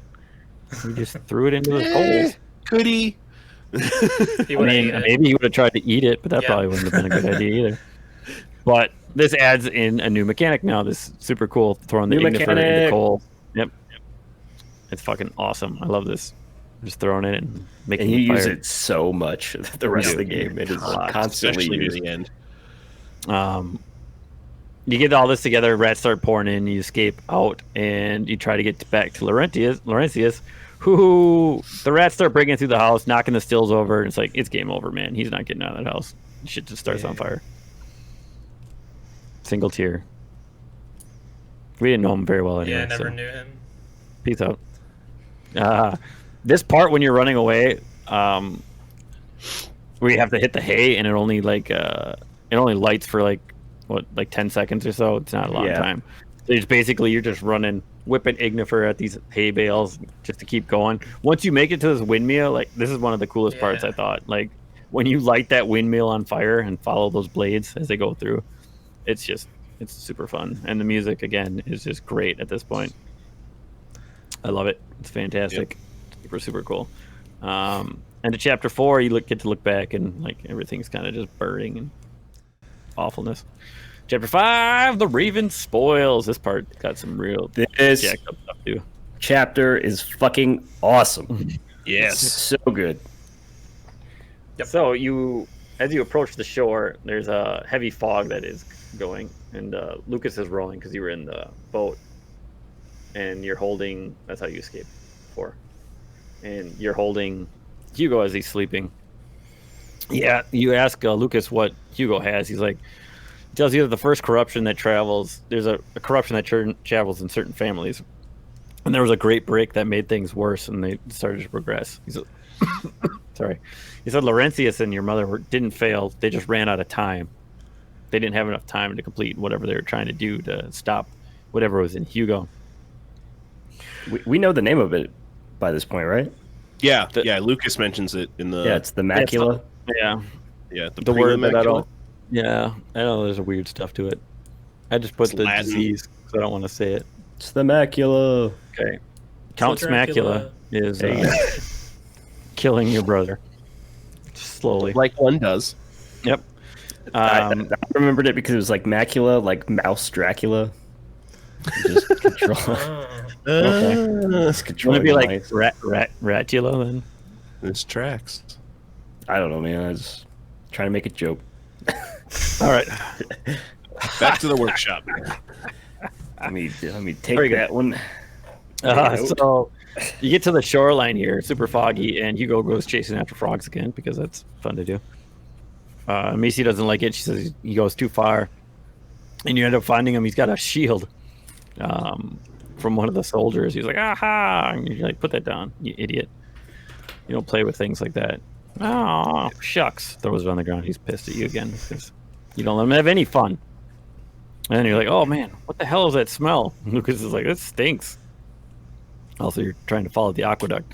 But when you come across this and there's just this sea of bodies on this battlefield, and you just got the ravens like eating the bodies and flying around, it's like, oh, Yeah. super cool. I like it. I made a note here about how we're usually the ones in the middle of the fights creating those fields of bodies and not like creeping through them Yeah, afterwards. just happening upon like the bloodiest battlefield ever. I think it's like the most bodies I've ever seen in a video game. They're just like laid Stacked. out. Yeah, Mhm. it's crazy. Yeah, and Hugo's like, oh, you have to walk across them, and he's like, are we hurting them? Like as you're stepping on them, because he's like just super creeped out. Like you're just walking over these people as you go through, and it's like, oh dear Lord. I think it's what makes this game so crazy, right? Especially like with the story that they're telling is like they're putting these kids in just this completely fucked situation. Yeah. Like, look at what they're having to do. Like, they just watched their family get killed. They got chased out of a town and almost killed by some random townspeople. They watched this dude who they were told to find burn alive in a house, and now they're walking over a field of dead bodies. It's like, what is going on? And you killed Hugo's friend Pig. Yeah, and you murdered a pig. Not to mention the other people that you've murdered along the way. Oh, but you get to this horse, man. This horse on this battlefield. Lucas is like, what's going on with that horse? And it's just like fucking like, bubbling. And it's like, what the hell? I was like, Gross. well, I know what's going on with the horse. Like Yeah, I tried to go left right away, but you kind of can't. So you kind of just go forward a little bit, and it's just explosive death rats come spilling forth from the horse. That's the other thing too. Like it's in the middle of a plague, so any single one of those bodies is a possible landmine. Like, Oh yeah. Yeah, I'm surprised you made it that far before like something trying to eat you. yeah. Blah. Horse meat. So now you have a sea of rats, and here comes a nice set of light puzzles to use your Ignifer on. Yay! There's some cool trebuchet moments. I think there's 2 or 3. Yeah, I like these a lot. The first one, you gotta shoot it on fire, then have it come down so that Hugo can run out, grab a stick, and run back so that you can use it to light another path. The next one you come to, Lucas has to do by himself. He like cranks it down, and then when he lets go, it like kind of shoots off. And it's another one where you got to follow the little light path as it goes forward. I think this is like the first time that we are separated from another companion and we can order them around, right? Yeah, it's like the very first time that you can tell somebody else what to do. Yeah, you tell Lucas to lift the thing up. Which is, again, another mechanic that we're just throwing in. Chapter 5? Yep. We're just throwing in something else. Mm-hmm. Yeah, super good. I mean, the music I have written down again is super awesome.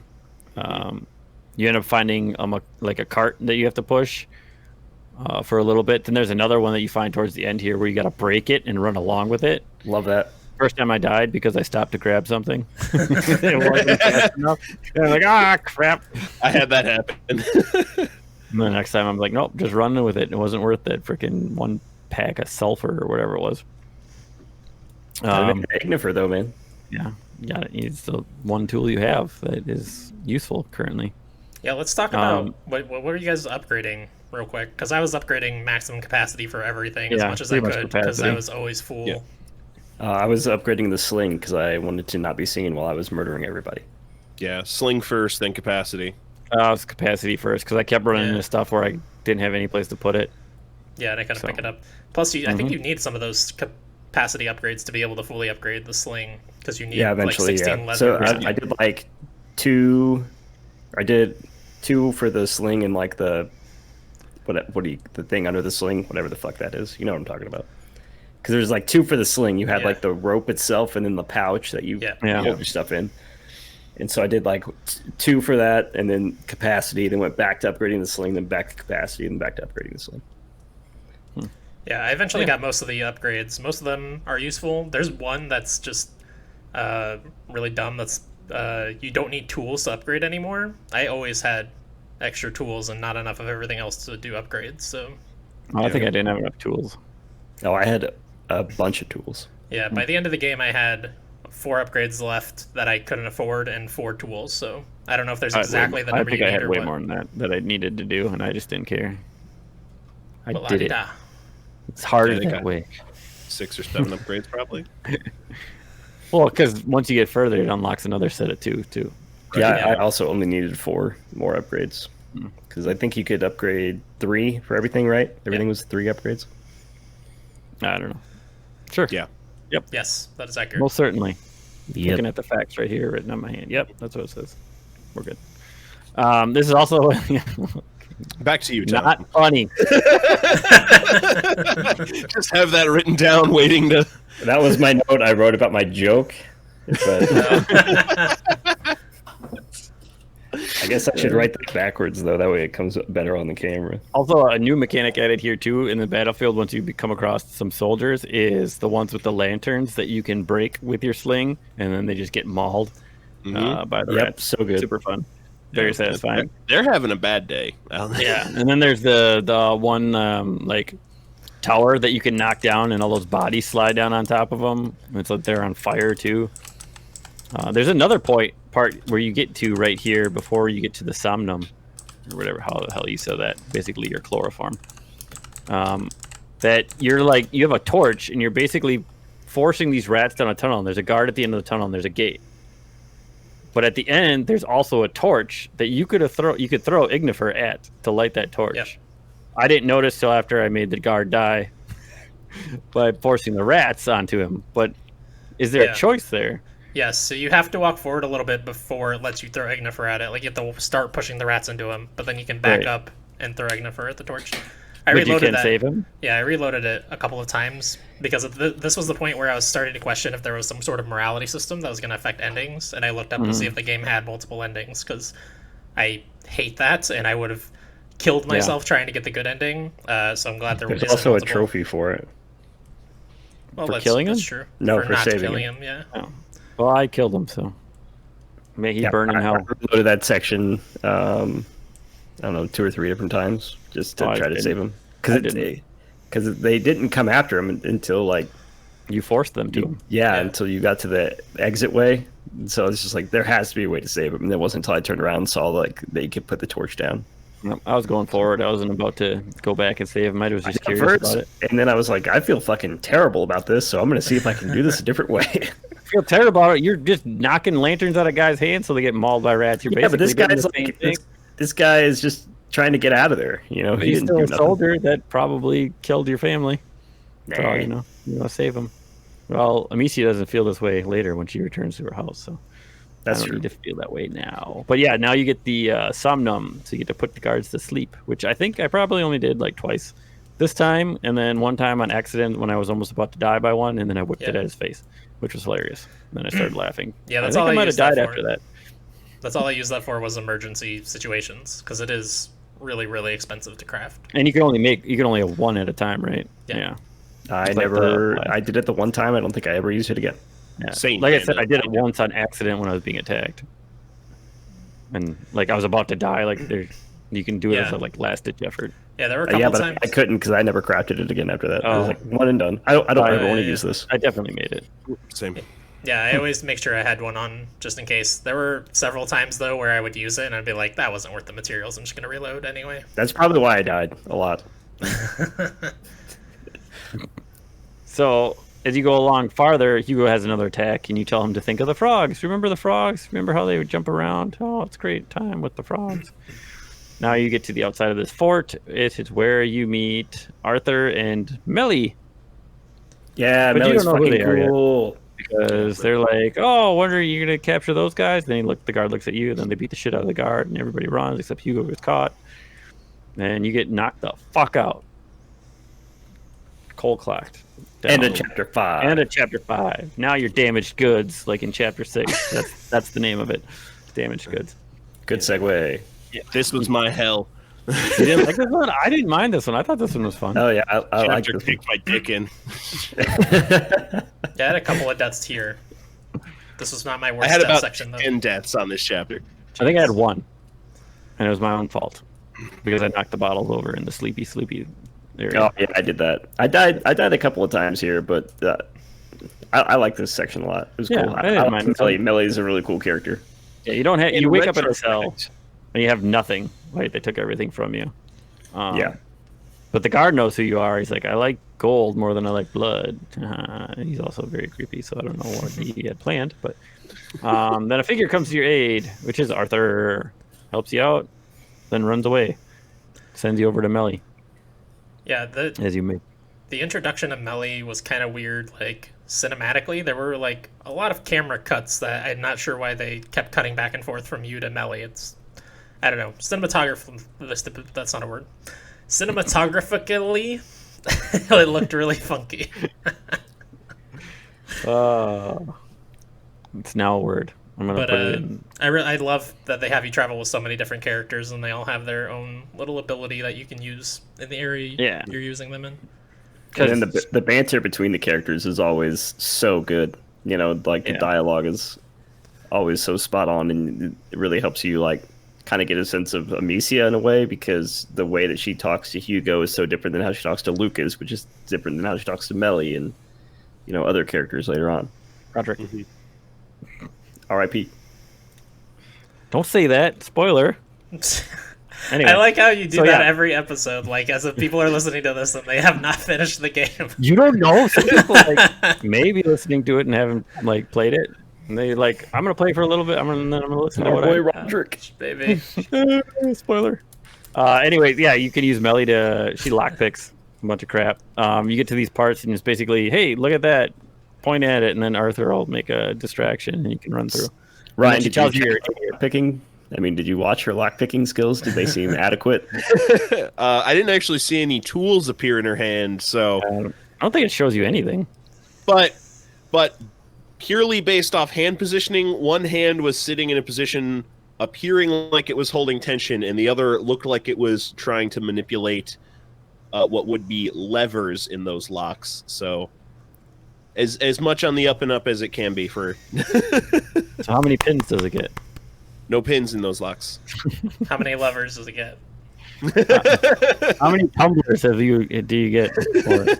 It's I don't know. I didn't think about that, guys. You have to be like aware that anytime there's any sort of lock picking, it's gonna come. So every game ever made, we're gonna talk about lockpicking. Except this isn't a mini game, right? Like it's a directive. I mean, I It's figured not you'd a mini game of observe. Ghost of Tsushima either. You just like molest the lock massage. until it opens. But I didn't score Ghost of Tsushima either, so it's, That's true. But we did talk about it, so it's true. that's good. I'm fine talking about it. Yeah, so I don't really care for this mechanic of just pointing at crap for Arthur to cause a distraction. Also, Melly tells you how much of an idiot you are if you pick the wrong thing first. It's like, no, that'll make too much noise, you moron. What are you doing? I didn't know that. I never picked the wrong thing. Oh, Oh, we got we a got a pro puzzle man gamer over here. Mr. Knows Mom's not dead. Exactly. He read a walkthrough Common before he sense. even played this game. Yeah, That's you're what right. I happened. read a Yeah, walkthrough she of every talks a lot game. of shit in this moment. She does. She's like, oh, we're better than you. Also, did you know she doesn't wear shoes? She has nothing on her feet. There's a comment about that. There? Yeah, Misius, I think, said something to her at one point about it. She says because it helps her walk quieter. But why does Arthur have shoes on? Or boots, or whatever the hell you want to talk about. Because I he don't know. definitely did. 'Cause I remember looking at them, and she doesn't. He does. I want to say that there is a comment about that she doesn't wear Honestly, shoes. Pedicures she- aren't cheap. That's why Or she likes the feeling of ground beneath her feet or something like that. Oh, okay. All right. So anyway, you tell her about Hugo. You know, you got to get to Hugo. You got to save him. More crawling through. I think this is you go through the sleeping tent, which is where I knocked the battles over, and they found me. You can walk through where the archery is, and they're like, "Oh, they're shooting real people as targets." Yeah. Okay. That's not that weird from what you've seen. You've seen rats eat entire people, and you're worried about them using a dead body as target practice. I don't know. You killed a man, Amicia. How dare you? couple at you this get to- point. You get to go through, yeah, more than one at this point. You get to go through the drunkard's tent. I mean, it's probably where they eat, but they're all drinking wine, all wasty pants. Sneak through that area, and then you end up making it to Hugo's cell. And this guy went earlier to find you to ask you something. I don't remember what it was, but then he comes back. He's like, "Oh, she escaped. She's gone," and everybody just runs away from Hugo, leaving him wide open. Yeah. And you go over there and you ask him where's my crap? Did you see him? Did they have my crap? He's like, yeah, it's in the chest over there. But the funny thing is if you go too far away, Hugo starts to scream, Screaming, which yeah. I did. I'm like, oh god, I remember it saying something about this in the beginning, which I never did the entire game. Like that's the only point that I actually got away from him. Cause I've never told him to stay anywhere else. Like even there's a part after this where you're like talking to Melly. But we'll talk about that when we get there. So you free him, and she's like, well, you're the one with the sling, so you lead the way. You're in a freaking fort full of, like, armed guys. And she's like, you got the sling, you go first. How about you're the one that just snuck through into a fort, busted me out, snuck halfway through another part of the fort, and I'm the one that's got to lead the way now? Basically, all I did was go to the right and make a beeline across those tents, not giving a shit about anything until you make it to the gate. Yeah, that is definitely the best way to do this. This is the part that I had more trouble with than the first part. Still not the worst part for me for deaths in the game, but I died probably 3 times here because I kept trying to go left, and it was a huge pain because there's a tool nearby that you can grab. If there's a crafting desk, there's usually a tool nearby, and I didn't grab it until after I freed Hugo. So every time I died, I had to go grab that tool, reconstruct the thing, and then attempt it again. Same. Yeah. Mm-hmm. Yeah, and you can make left happen, but it'll leave a bad taste in your mouth. Yeah, you kill a lot of people. I think I went that way once because I was like, oh, there's a chest there. I'm going to try him for the chest. And I got a little bit closer and started to open it, and the guy turned around. I'm like, nope. And then I just went back behind the tents, and I just went straight to the gate. Yeah, I actually got through this section, and then I was like, hold on, I want to see if there's anything around. So I just went back through and made my way back upwards. So like as I was getting to the gate, just kind of did like a U shape and went back up on the left-hand side and murdered everybody as I was going upwards. So that way when I went back down, I didn't have to worry about anything. I was like, fuck it, I'll just run through here. Yeah, it didn't help that I was trying not to kill people because I still wasn't sure if there was a karma system or whatever. I think this is the point where I was finally like, oh my god, I need to know if this matters. Because the first time you kill somebody here, Melly is like, are you sure you want to do it like that? And she's like, yeah. I'm sure. Mm-hmm. Yeah. Oh, also, when you drop Higo's cage, nobody hears it somehow. That's weird. Yeah, I was wondering that myself. There's hay underneath it. Didn't you see that? I figured that there was going to be like Assassin's a chase Creed. sequence again, and like all the guards were going to be chasing you out of the camp. Oh, there's a good chase sequence here at the end. That's true. So you get to the gate, and Nicholas is there on horseback riding. He's like, I pay for a ransom for them to catch you, and I got to do it myself. He's just all pissed off. And Arthur pushes something down. It's in a bunch of like fire. Something's on fire. I think he like throws a barrel like Donkey Kong. Fire barrel. And then you just run. You end up making it up to like this tower part, hopping over, and you can run to like the gallows there at the end. And this part was fun. I enjoyed this part where Melly's trying to like pick that lock to open up the hatch, and you're just kind of whipping stones down at all these guards as they run through the fire. And then as Melly and Hugo get away, you're behind, and you just hide behind those. Like you lift up the bodies, so they're all launching arrows at you. You just use it as cover until Arthur makes something explode again, and you get to run away.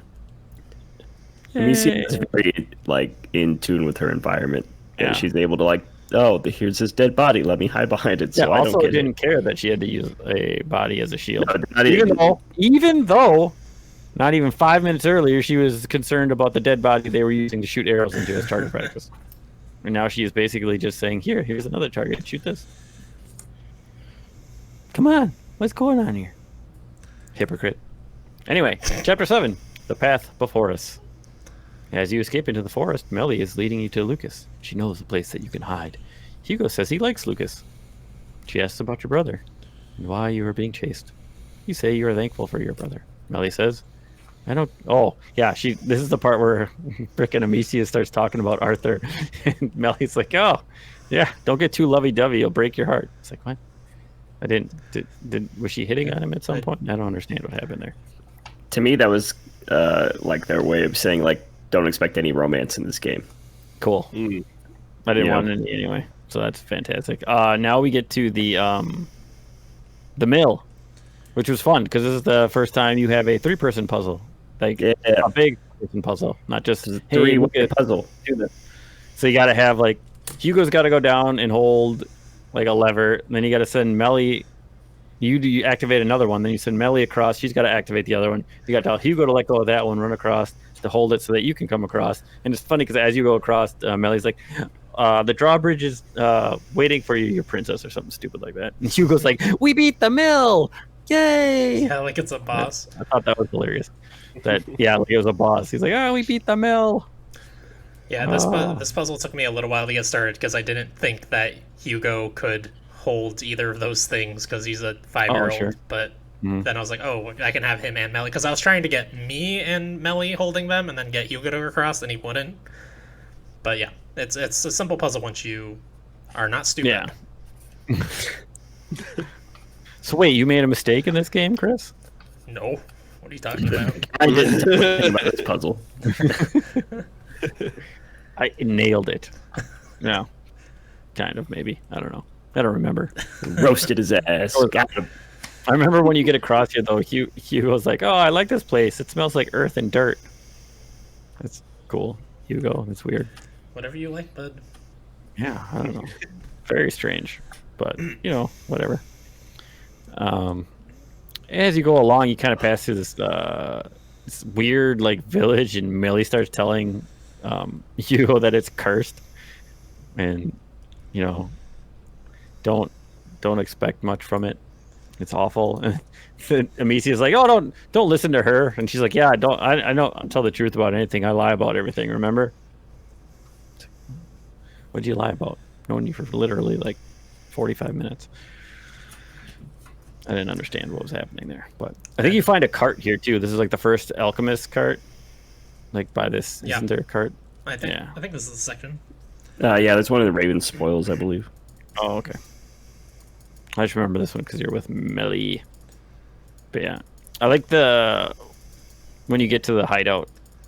What does Hugo say? It's like something. Their house sucks or something. It's not, Yeah. so many Basically, things where yeah. it's, like, it's not a house; it's a hideout. They're different. And this is where we first start to notice the veins on Hugo's neck, right? Yes. Yeah. Yeah. Then they start to crawl up his. And it's a point where I notice the key that Hugo Yeah. Then they grabbed. try to grab. That's a very nice looking bit key for an old warded lock. It looks great. How many levers does it get? How many wafers can you expect? Like 3 out of 5. Love how like you guys are just playing with the terminology now. We know some words. Let's say them. Learn real words. We know things. We know things. Also, during this, there's a nice little part where you find more flowers, and then you ask Hugo if he'll teach you about the flowers someday, and he's like, "Yeah, if you'll teach me how to use the sling one day," and you agree. It's a nice little, big sister. I'll teach you how to kill a man. Get him right between the eyes. He also has another attack before you get to the hideout where you have to carry him. And then Millie begins to tell you of like how their dad, once you're in their hideout, that her dad tried to beat her and Arthur one time, so that's why they ran away. And that's really all the backstory I think you get from her. And then you go and take a nappy nap.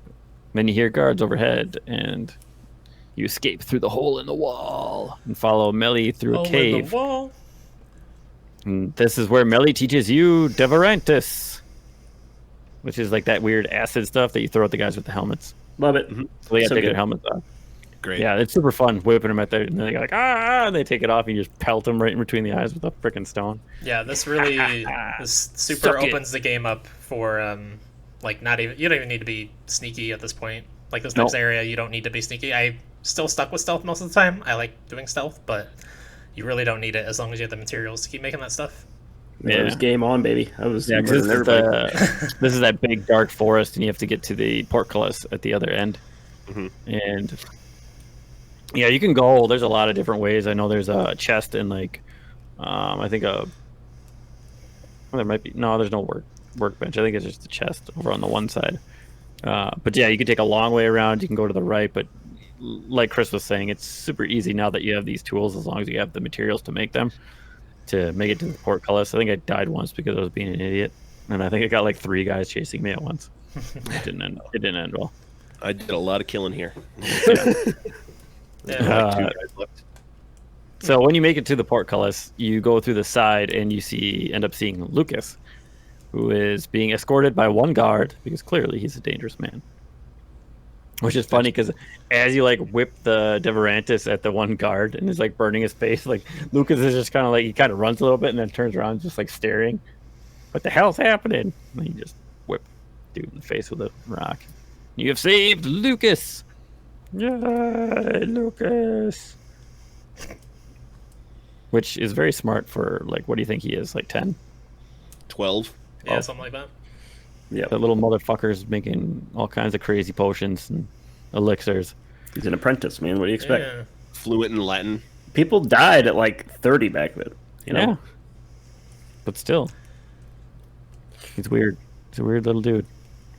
That's okay. He has his use. Wow. So you save him, and then he teaches you how to make Luminosa. Every time you get one of these, I just think Harry Potter for some reason. So this is the one that you can throw at the rats, and it just basically explodes. Mhm. You think, oh, this is where you find the cart. Lucas is like, I don't know what the Inquisition is up to, but you find a cart full of alchemaic materials.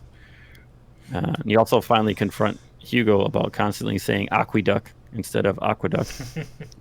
Because So glad someone did. like they just he's literally said it like 10 times before that, and nobody says anything, and then finally she's just like, no, it's aqueduct. And then I think it's the last time he says it at that point. Yeah, well, of course.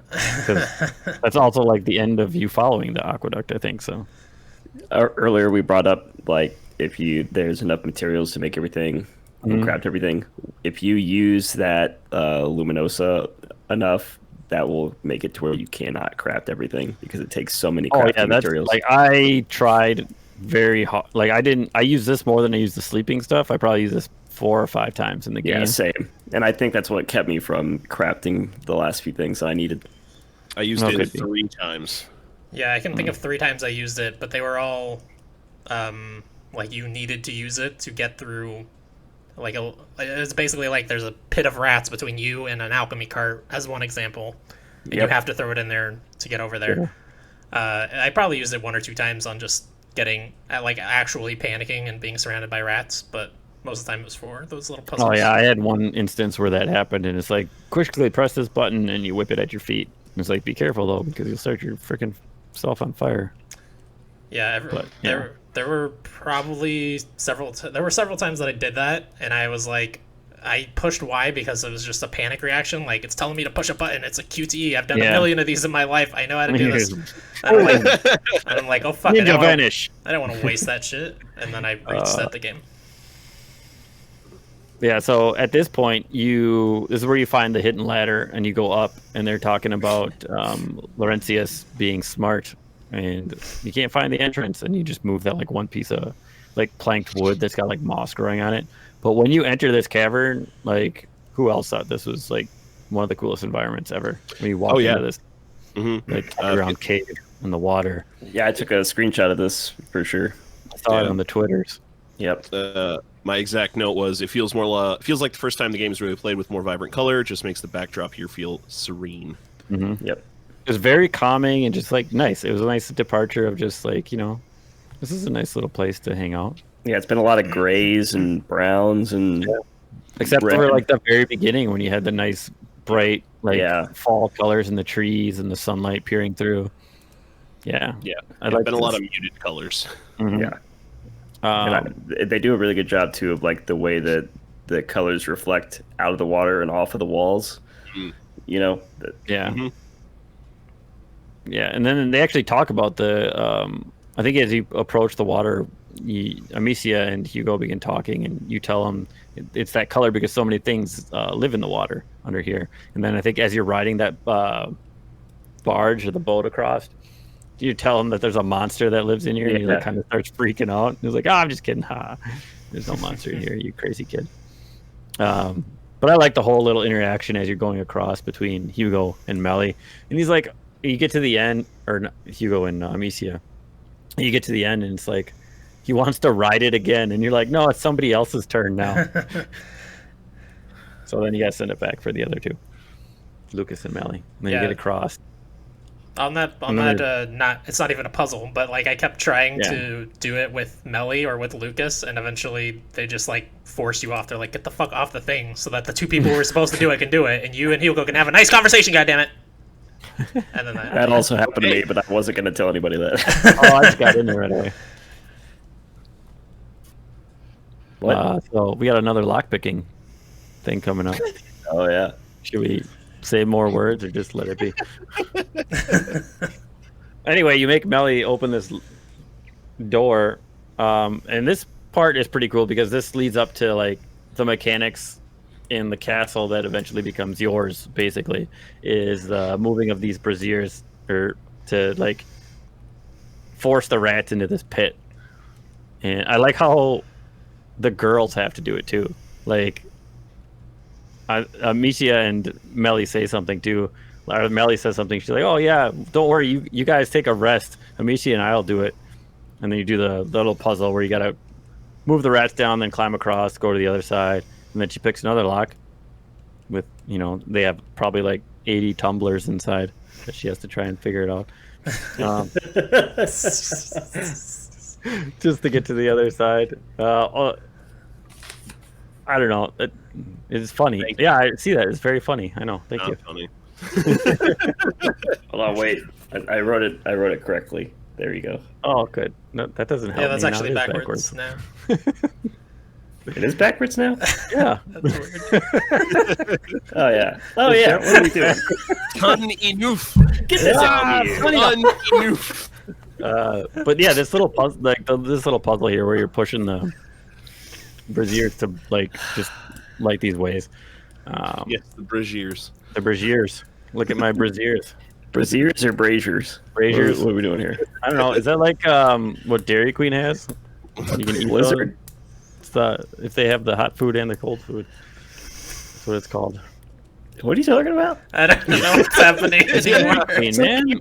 Right now, what's happening over there? There's Dairy Queens by my house that only have ice cream, and then there's Braziers? other ones that have the burgers and stuff too. So What? the ones that only have the ice cream are just Dairy Queen, but the other ones are those- Dairy Queen Braziers.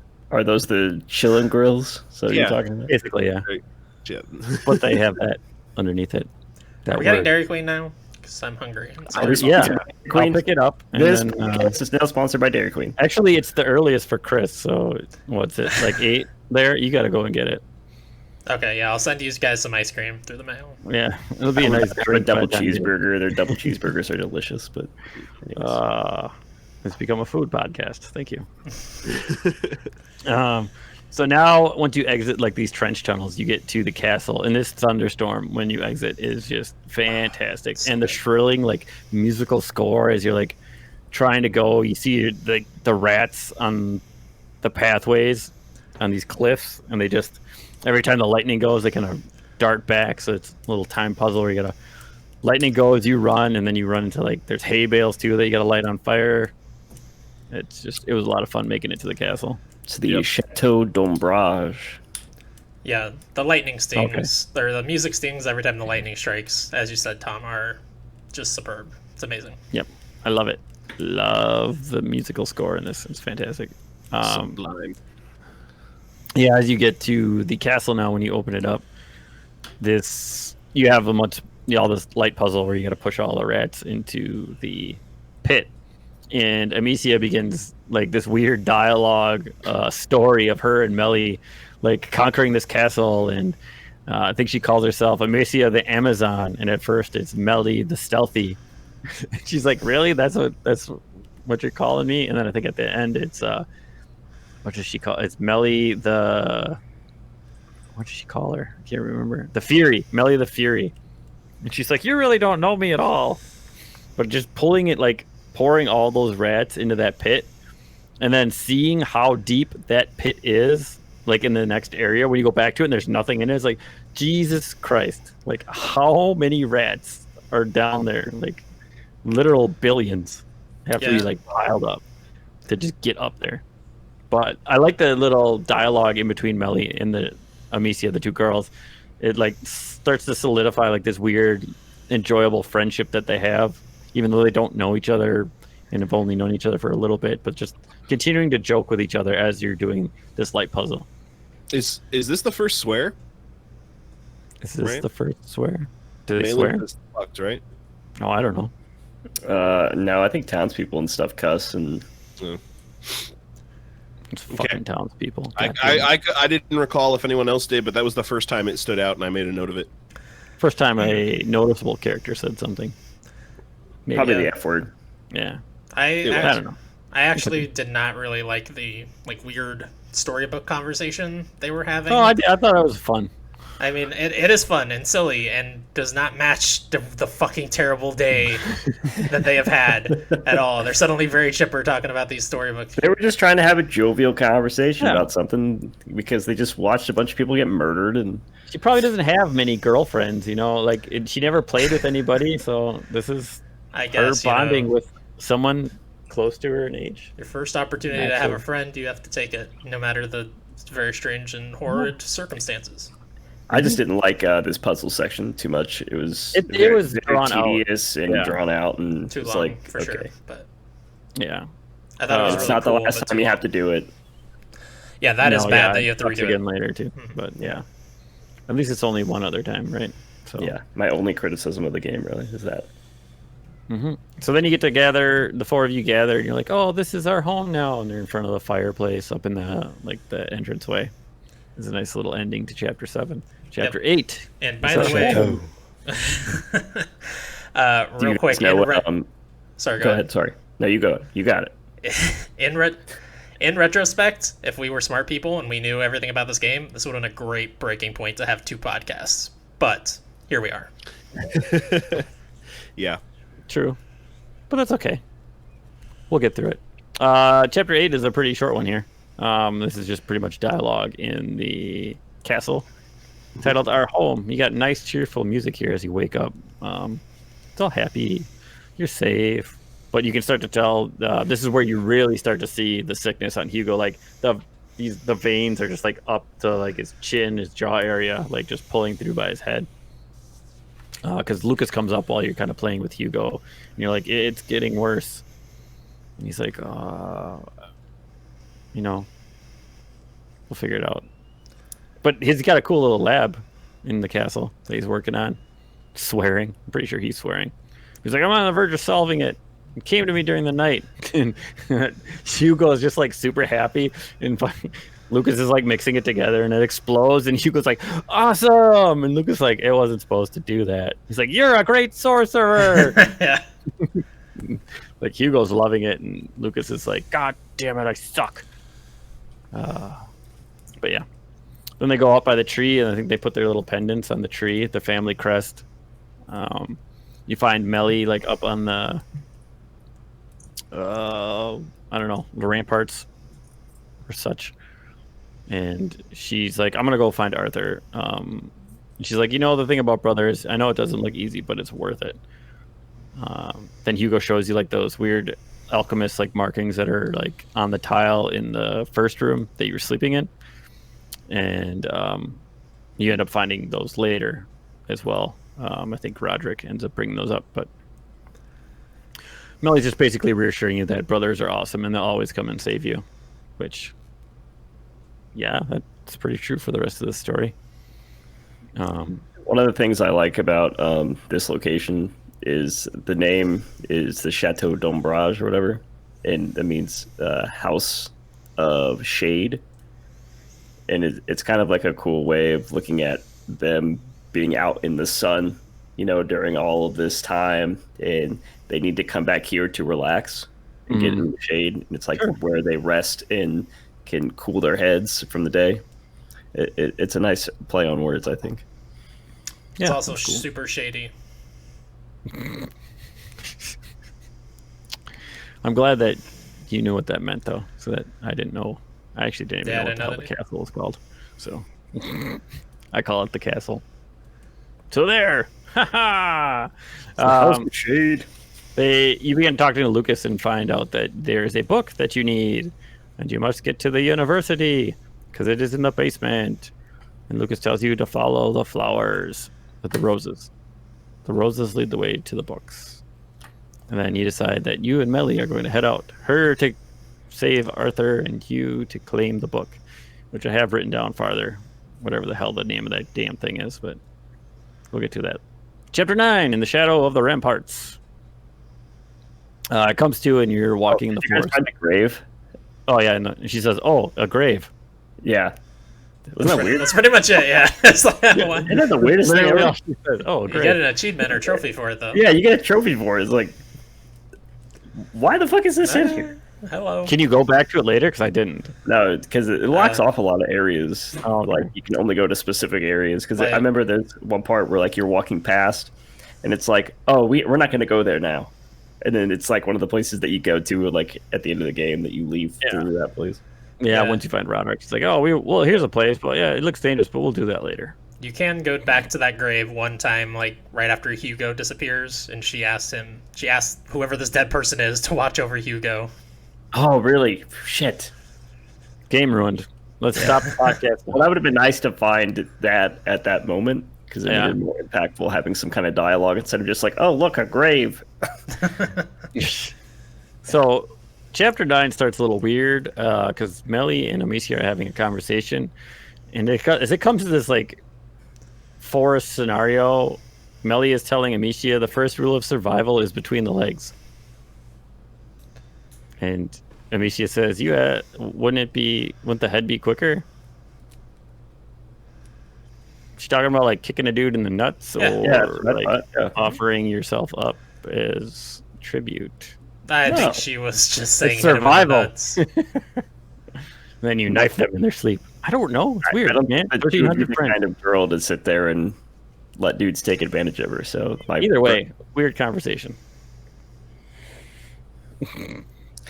Anyway, Weird way to take it. Yeah, I didn't think much of it, but I don't need to go to horny well, that's jail. why I'm Tom. here, to make you guys think of the fun stuff.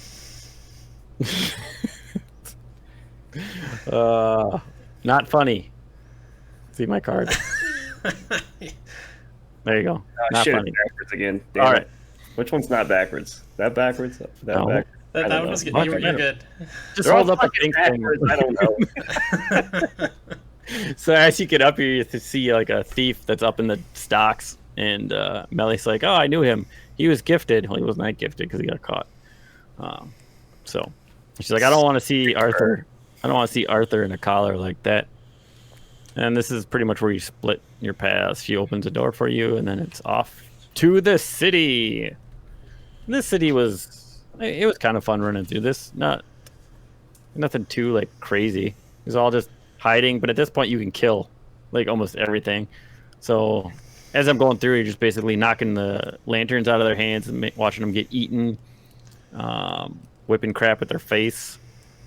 The one super cool part when you get to the like the mid part of town with the giant structures that everybody's like hung up on and dead, and you got to crawl underneath it. Yeah. And it's disgusting. This is the part that they showed in an E3 or Gamescom demo. Is like crawling under that thing. Oh, with all the dead bodies and Yeah. rats and gnarly disgustingness. There's a part where you have to knock there's a guy that like hung himself, and you got to knock him down. Oh, yeah.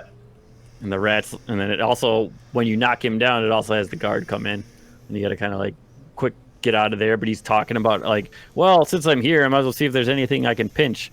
So he's just trying to find stuff. And if you actually go back to that, like if you loop back around, you can hear him bitching and complaining that there's nothing there for him to steal. It's like, not only are these people poor, they don't have anything to eat or steal. And that's really it. I mean, you could kill him. I didn't kill him. I just let him be and walked away. After you get through that nice little gross, disgusting dead people area, I think this is where you find like the spotlight focus lanterns for the first time that they use to keep the rats at bay, which are kind of fun to like the first one you get to, you can like move it away, and then the rats will attack the one guy. He's like up in a ceiling of a house or something. Mm-hmm. There's a lot of like gross, like I don't know, aqueduct areas. There's that one dude that's like super sick and comes walking. He's like, "Oh, I'm so hot. I need something to drink." And she's like, "Don't drink that water." And he just goes straight down and starts drinking that water with like dead bodies in it, and then he just dies. Well, I think he was screwed anyway. Yeah, it's also like, what if he doesn't drink the water? Is he going to survive? I don't think so. He may as well get some water down his throat. Because he was dying. This is also, you get to the point here where you see the addition of the alchemists now, and this is where you also get the episanguis, which is the, I don't know, rat shit, or they make their nests out of to make the odorous to attract rats. Yeah, which is also fun because whipping that at guys and having them get mauled is super fun. This became like the way I played after just whipping that crap at him. Yeah, because like when you're listening to it, like the alchemist is saying like, "No, you can't waste it," because he's one of the guards is like, "Why don't we just use this as a weapon?" He's like, "No, it's precious. We need this. You can't waste it." And then you literally just find tons of it and you're whipping it at the guard. Yeah, it's all over the place. But I'll bring that up in a little bit too, because I think that kind of ties in with something. So this is at the cemetery. There's another couple of puzzles. You got to move some of those blocks. This is like you got to throw the Odorous in like a hole, and then move like a spotlight to keep the rat stuck down there, so you can move a cart all the way down to the bottom, jump up, get out of there. Yeah. So that was a little addition to the puzzle there. Yeah, I died a couple times on that puzzle, and this was like the point where I started being really annoyed by the fact that every time you die, you have to re-grab a bunch of materials. It doesn't auto-save the materials you grabbed. Same. I died here a lot too. Yeah. I didn't realize also like get those rats like caught in the back side of that hole. So trying to get that cart out of there and wheel it down up to that ledge took, I don't know, like 10, 15 minutes because I just kept dying over and over. Yeah, I think I died once because I didn't have all of the rats over there. And then the next time I made sure I whipped it closer so that I could get the light on them. But yeah, it only took me 2 tries. This is also where when you get the episanguis to make the odorous, is when you get the 2 additional upgrades for Amicia's gear for alchemy. Right. And that's when that pops in. So you can make your way through the cemetery using all those spotlights and the cards for the puzzles and your new lure trap on guards. As you go through more of the city, you come upon like where they killed, like just slaughtered the sick. So there's like there's just like spears and all these dead bodies that are like strung up on like those giant metal, I don't know, blockades. It's pretty gross. This is also where that guy was trying to drink the gross water. Yum yum. And you get to the big courtyard with like there's like you get to that one courtyard and they got like all the rats like strung up in it, and you can hit that one down and there's like 3 guys there that just get mauled. It's just super fun watching these guys get mauled by the rats that they're using on the people. I died here a lot too. Oh really? I don't think I died. There's like a really heavy armored dude here, and you have to like lure him because he's near a chest. He's got like the big shield, but he also has the lantern. So I knocked the lantern out of him, and he's like, oh. And he starts chasing me around, and I had to run, but I'd already killed all the guys at the bottom, so it wasn't too big of a deal. Then I just whipped the stinky stuff at his face. And the rats ate him. Yep, and then you get to the university. Yeah. Hey, university. One last note I have on that chapter. This was the point where I was really like, wow, she got over killing fast and no longer cares about it at all. She's doing it recreationally, because there's 2 guys standing off to the side that have nothing to do with anything. They're not going to find you.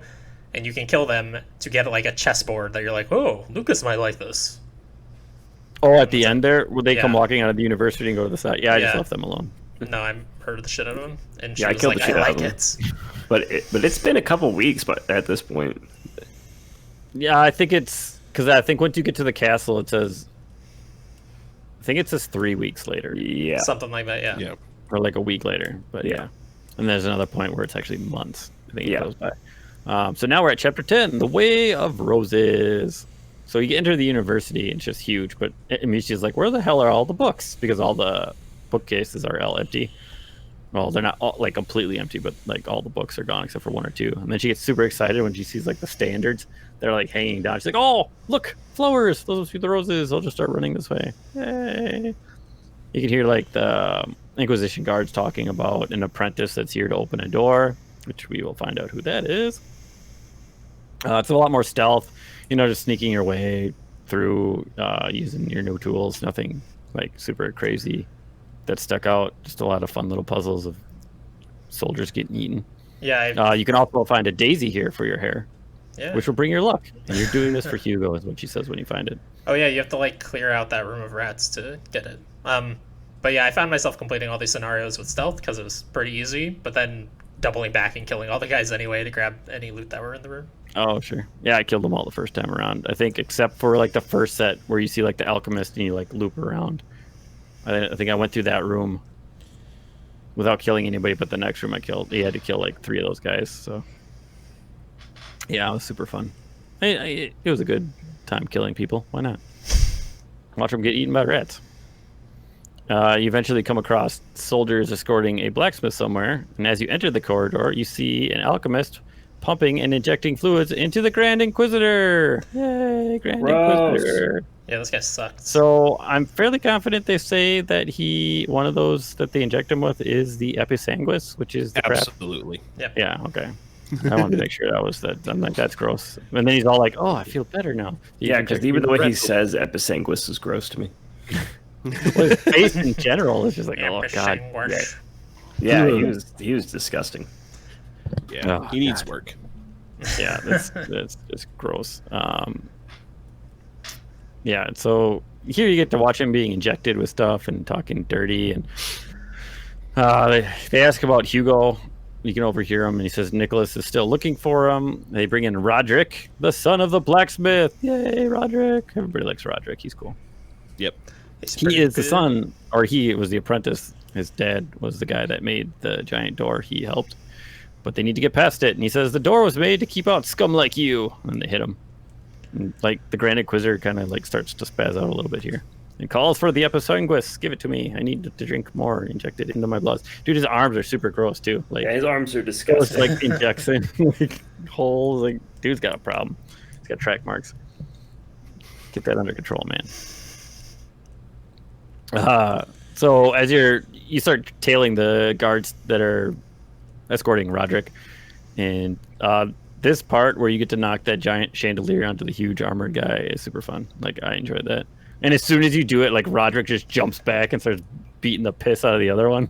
It's like, ah, Yeah, I was like prepped to hit the other guy, and it was like, oh no, he's got it. He's doing it. Roderick's got it. Yeah, he's a beefy boy. Don't worry. And this is another one of those scenarios where, like, you got to protect him. So he's trying to open the door. She's like, "Do you know how to open this? Because that'd be super great if you did." And he's like sitting there, like, banging the wall in weird places. But you turn around, you're like, "Oh, also this, we might have started a fire," as you're like pelting guys in the face, trying to protect them. As you open it up, it's just basically a foot race. I didn't get lost. I think they say something about it's kind of like a maze down here, but it's pretty straightforward. I thought you just run through. Yep. And then you just close the door, and then you're down in the weird, like, corridor. It's like, I mean, she's like, "Oh, there's a library under the library." Roger said, "This is where they keep the books that people aren't supposed to look at. These are forbidden." Good. Just keep them under there. It's like, why is everyone looking for this goddamn book? It'll save Hugo, my brother. It's like, they tortured my father to find this book, and you're like, well, they killed my entire family to find this book, so yeah, so fuck you. So down here, this puzzle is pretty easy, right? Like, nobody had any difficulties. Just moving the box around, jumping on the box, knocking a box down, move to the side. Yeah, I didn't think it was anything crazy. I definitely didn't have any problems here at all. We can move on. What was that, Chris?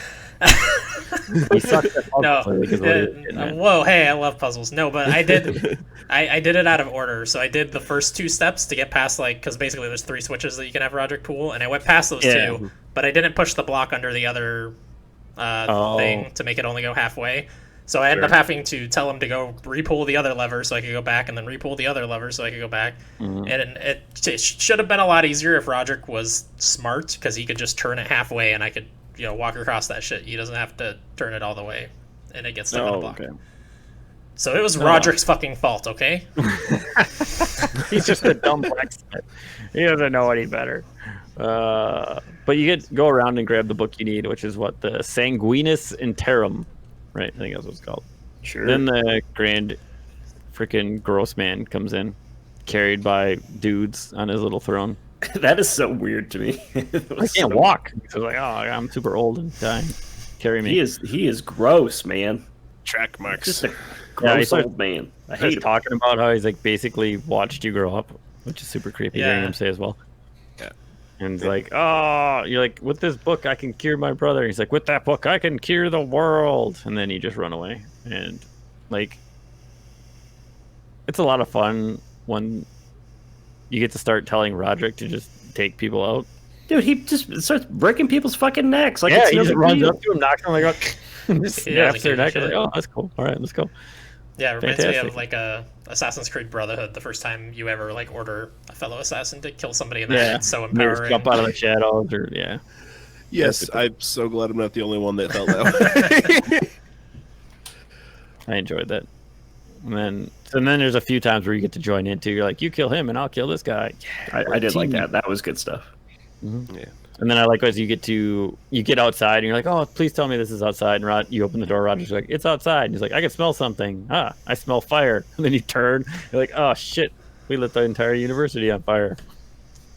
And then you have to run through it. Yeah, because you're in the courtyard, right? Like, you're in the courtyard in the middle of it, and you're like, oh, we got to get out.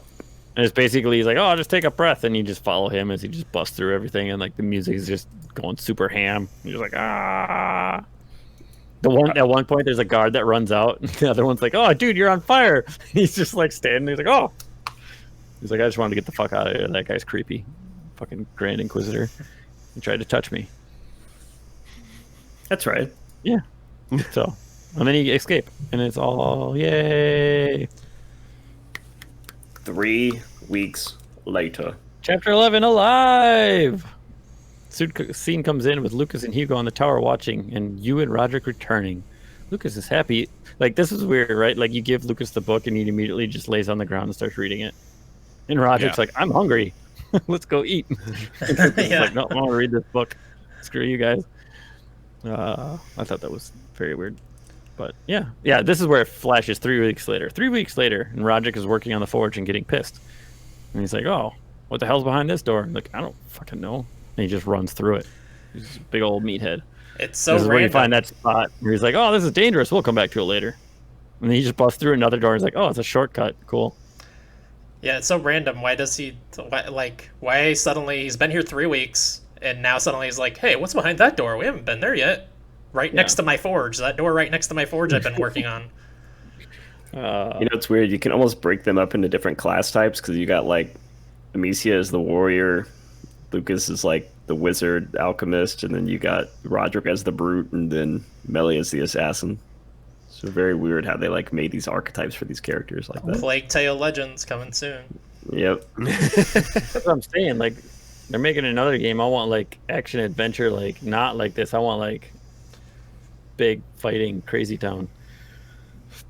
Super fun. Now that they really expand like on the end on what happens that I wasn't expecting to happen at all. But anyway, you get to there down to the courtyard through the freaking weird loop around shortcut, and then you get to look at more of those symbols, the alchemist symbols that are in the courtyard. And then Lucas comes out screaming that freaking, oh God, come get Hugo, something's wrong, come look at him. And you go and look at him and he's like, oh, it's not getting any better. He's getting to the next threshold. Yep. He's soon going to be master of his own domain. But then Melly and Arthur return. Yay! He starts telling you Arthur sucks. when he was in an Inquisition cell, they interrogated a woman called Beatrice. Who is your mother? She's alive. Hey! Chris knew it all along. And then, and like they talk about her being tortured, and then you could see like Hugo in the background, kind of like peering down the steps. You're like, should we tell Hugo? And you're like, no, don't tell him. He's gonna want to go and see her. Like this is like instantaneously. I know like this is obviously this is gonna be a problem later. Yeah. Because he obviously heard you, and then he asks you when you go up there about your mother. You're like, no, she's not coming back. She's gone forever.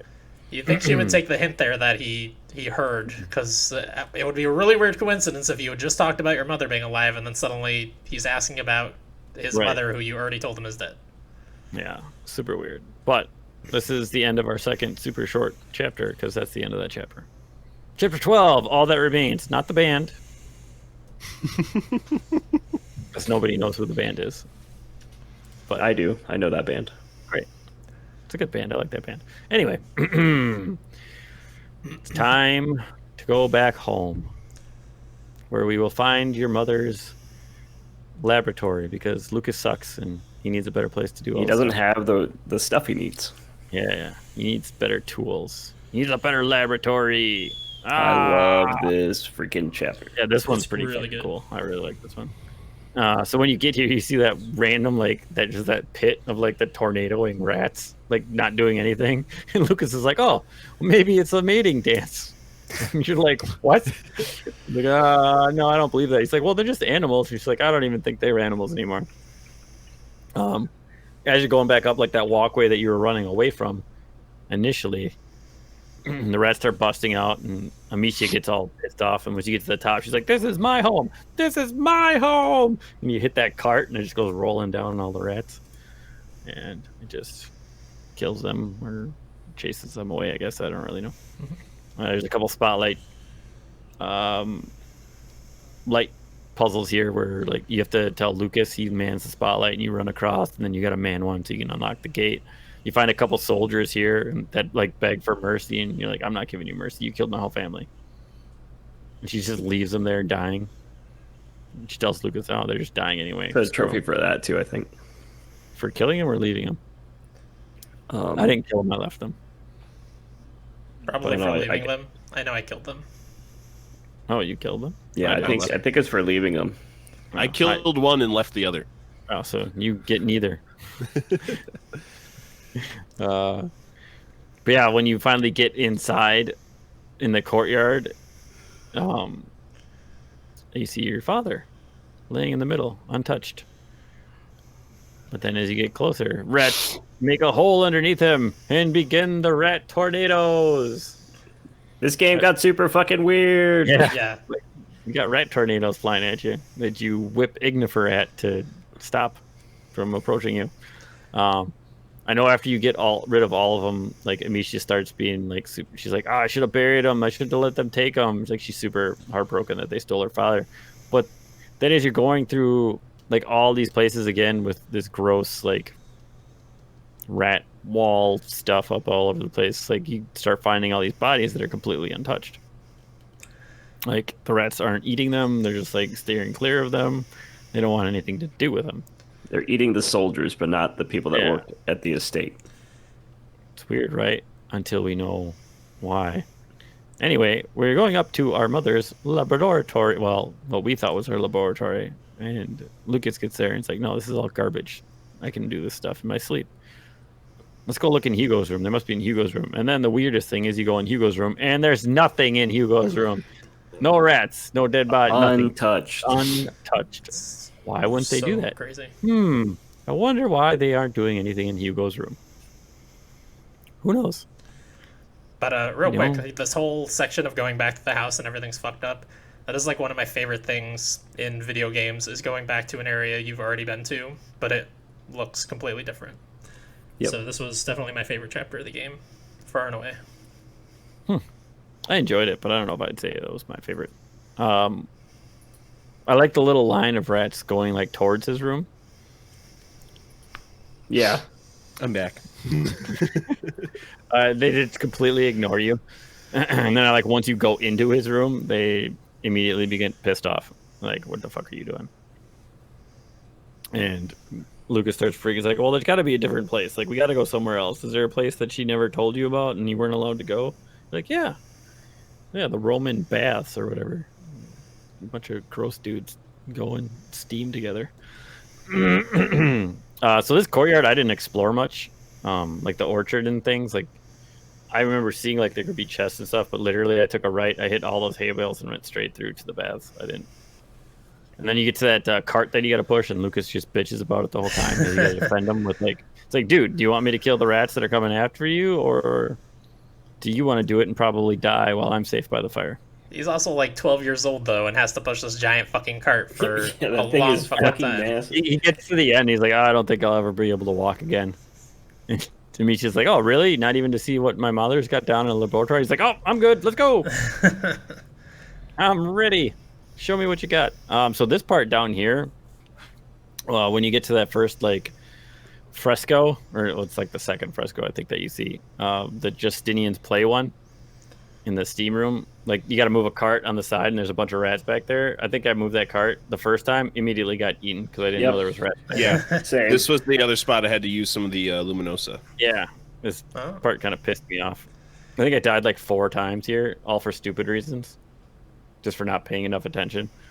But anyways, so you get down to the lower area after that part, and you got this is where all the statues are of those animals. Mm-hmm. I was stuck here for like a good 15 minutes. Oh, really?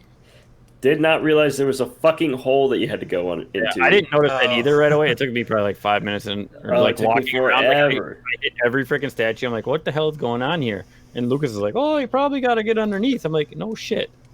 How do I get underneath? And then I finally walked around to the back and turned and looked at him, and I saw the little crack down there. So I climbed down. Well, I saw the crack, but I was like, there's no way I can fucking fit in that. But apparently you can. So it does look pretty small. That's very and down there, like he's supposed to guide you. I didn't think he guided me at all. Like, no use. Yeah. Except for one, like the first time I started going the wrong way, it's like, oh, I can't see you anymore. I'm like, okay, that's not the right way. And then I was fine. And then he lit everything up, and he's like, oh, I can see it now. And then I went up there, and I'm like, nothing's changed. Nothing's lit up. Yeah, underneath them, there were like runes underneath. Those were lit up before I went in. No, above, like where the torches were that you lit, there were like other rune symbols that were not lit up. Yeah, I don't think those were lit up when I exited. Because I literally looked at everything. I'm like, nothing fucking changed. You fucking crazy little man. Yeah, there were two more runes that were showing up on the ground. Whatever. Anyway, go stick it showed where the runes were in front of the statues, and that's how she knew that it was the lion. Well, I'm gonna tell you, I don't remember seeing that, but I'll take your word for it. Real quick, there's a couple of like short walls underneath there that she totally just hops over with like the fire stick, even though earlier she had problems hopping over walls with the torch when it would have been very helpful. but We I could guess she slide figured it easier. out. She figured it out over these several weeks. How to A jump with a stick stick. is much lighter than a torch. Yeah, Yeah, by Clearly. like half a pound. So there you go. all the difference. She's Right. got muscles now. It's 3 weeks later. Yeah, she's been working about out. Whipping that sling around, man. She's been working it.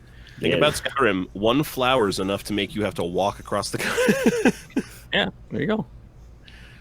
So this part down here, once you get to like this little protect Lucas while he makes the elixir, it wasn't awful. It was enjoyable a little bit, but it was also kind of like, oh god. It You was start very doing it, stressful. you gotta whip it. It's like, damn rat tornadoes. Yeah, I really. Once they introduced that mechanic of the rat tornado thing, I really didn't enjoy that. Yeah, I don't And think it's it not was even bad. super This great. part, it's the next part that's even worse. Yeah. But you know that they're just going to build off of it, right? So it's like every time that it happened, because I feel like once they introduced it, it started happening a lot, like Yeah. all the time. And it's just Mhm. like, okay, I'm over this. I'm over this. Yeah. It wasn't awful. Yeah, it's like, not this the part worst, was but, pretty like, short, but When The every next other part- mechanic has been so good up to this point, Yeah. and then you introduce this one, it just sticks out like a sore thumb. You know what I mean? we have to do the one with Arthur later. That one sucked. I didn't like that one as much. Like, it wasn't hard either, but it's just like, god damn it. Yeah. Really? Do Yep. this again? Anyway, so you protect him as he goes to the different stations to make his little elixir, and then he tries to go back to the end point, and they just destroy the altar, and he ends up back behind you. And, like, you're taking him down, and, like, I had plenty of ammo left, but she's like, oh my god, I got nothing left. Come on, Lucas, you gotta do it. And then all of a sudden he fixes it, and it's just stop. I now have the power to control the rats. They will not come near me. And just walk out because they don't want anything to do with the elixir. Which, I mean, that's kind of cool. But when you get back and you give it to Hugo, it doesn't seem like anything really happens. I mean, it slows it down, right? But, like, Yeah, I think it slows them from getting to the third threshold, which is what they were afraid of. yeah. So anyway, after you get back, she's like, yeah, drink it all in one gulp. Just drink it. And he asks if he's cured now. It's like, well, you'll start getting a little better, Lucas said. And he asked if he will ever see Mommy again. Again, leading to what was being Mummy. foreshadowed earlier. And you're like, no. My mummy. He's like, does it hurt where she is? And you're like, no. Even though he knows that you're lying because she's being tortured and you heard it. And we get to chapter 13, Penance. Which you wake up to Melly yelling that Roderick beat Arthur at the sling competition. But nobody's noticed that Hugo's disappeared. And you run to the tree and see that his pendant is gone. You know he is gone. And you begin searching the woods. And then you fall. And then apparently you fucking ate a bunch of mushrooms and start tripping the living shit out. What the fuck? Like, I was like, what is going on? Like, okay, now I'm in a weird dream state where I'm running Love this part. through memories Yeah, I like it. in the village, and there's the old lady again. Clarvy. Yeah, that lady. And she's like, what did you do? Are you yelling at each other again? And you're like, no, I wasn't yelling at him. She's like, well, there's always a reason children run away. They don't just do it for no reason. And then she opens the door, and then you're fucking running to Laurentius's house, and he starts yelling at you too. And he's like, oh, well, like, just go and find him. And you open the door, and you hear your mom, and then you're in your house again, and your mom's telling you Hugo doesn't need you anymore. You need to get the hell out of there because you hid the truth from him. Yeah. And you go in and talk to Hugo, who's pissed because he lied. He pushes you away, and then you fucking fall in the ditch again. Wake back up. Yeah. And this time you're follow Hugo, and he's in a cage. Unlock the cage, and you're running away. He's like, no, let's go back to the castle. He's like, I heard Mommy. No, you didn't. You're crazy. Go start running, and he fucking hears Mommy again. Just takes off. And you go in that weird cavern that's just like bodies on the wall. They're like, stay here, stay with us, and like trying to grab you. And you get to that giant rat pit where Hugo and Nicholas are having a tea party. And you can't get to him. And that's the end of the chapter. Yeah, super cool chapter. It's just it's like this haunting dream sequence that's examining the psyche of your character and the guilt that she feels over the way she's treated Hugo and over all the freaking people that she's killed, which, you know, finally it's coming back around to her still feeling guilt over killing, even though she does it as much as she pleases at this point. and I love that shit. Stone Cold Killer.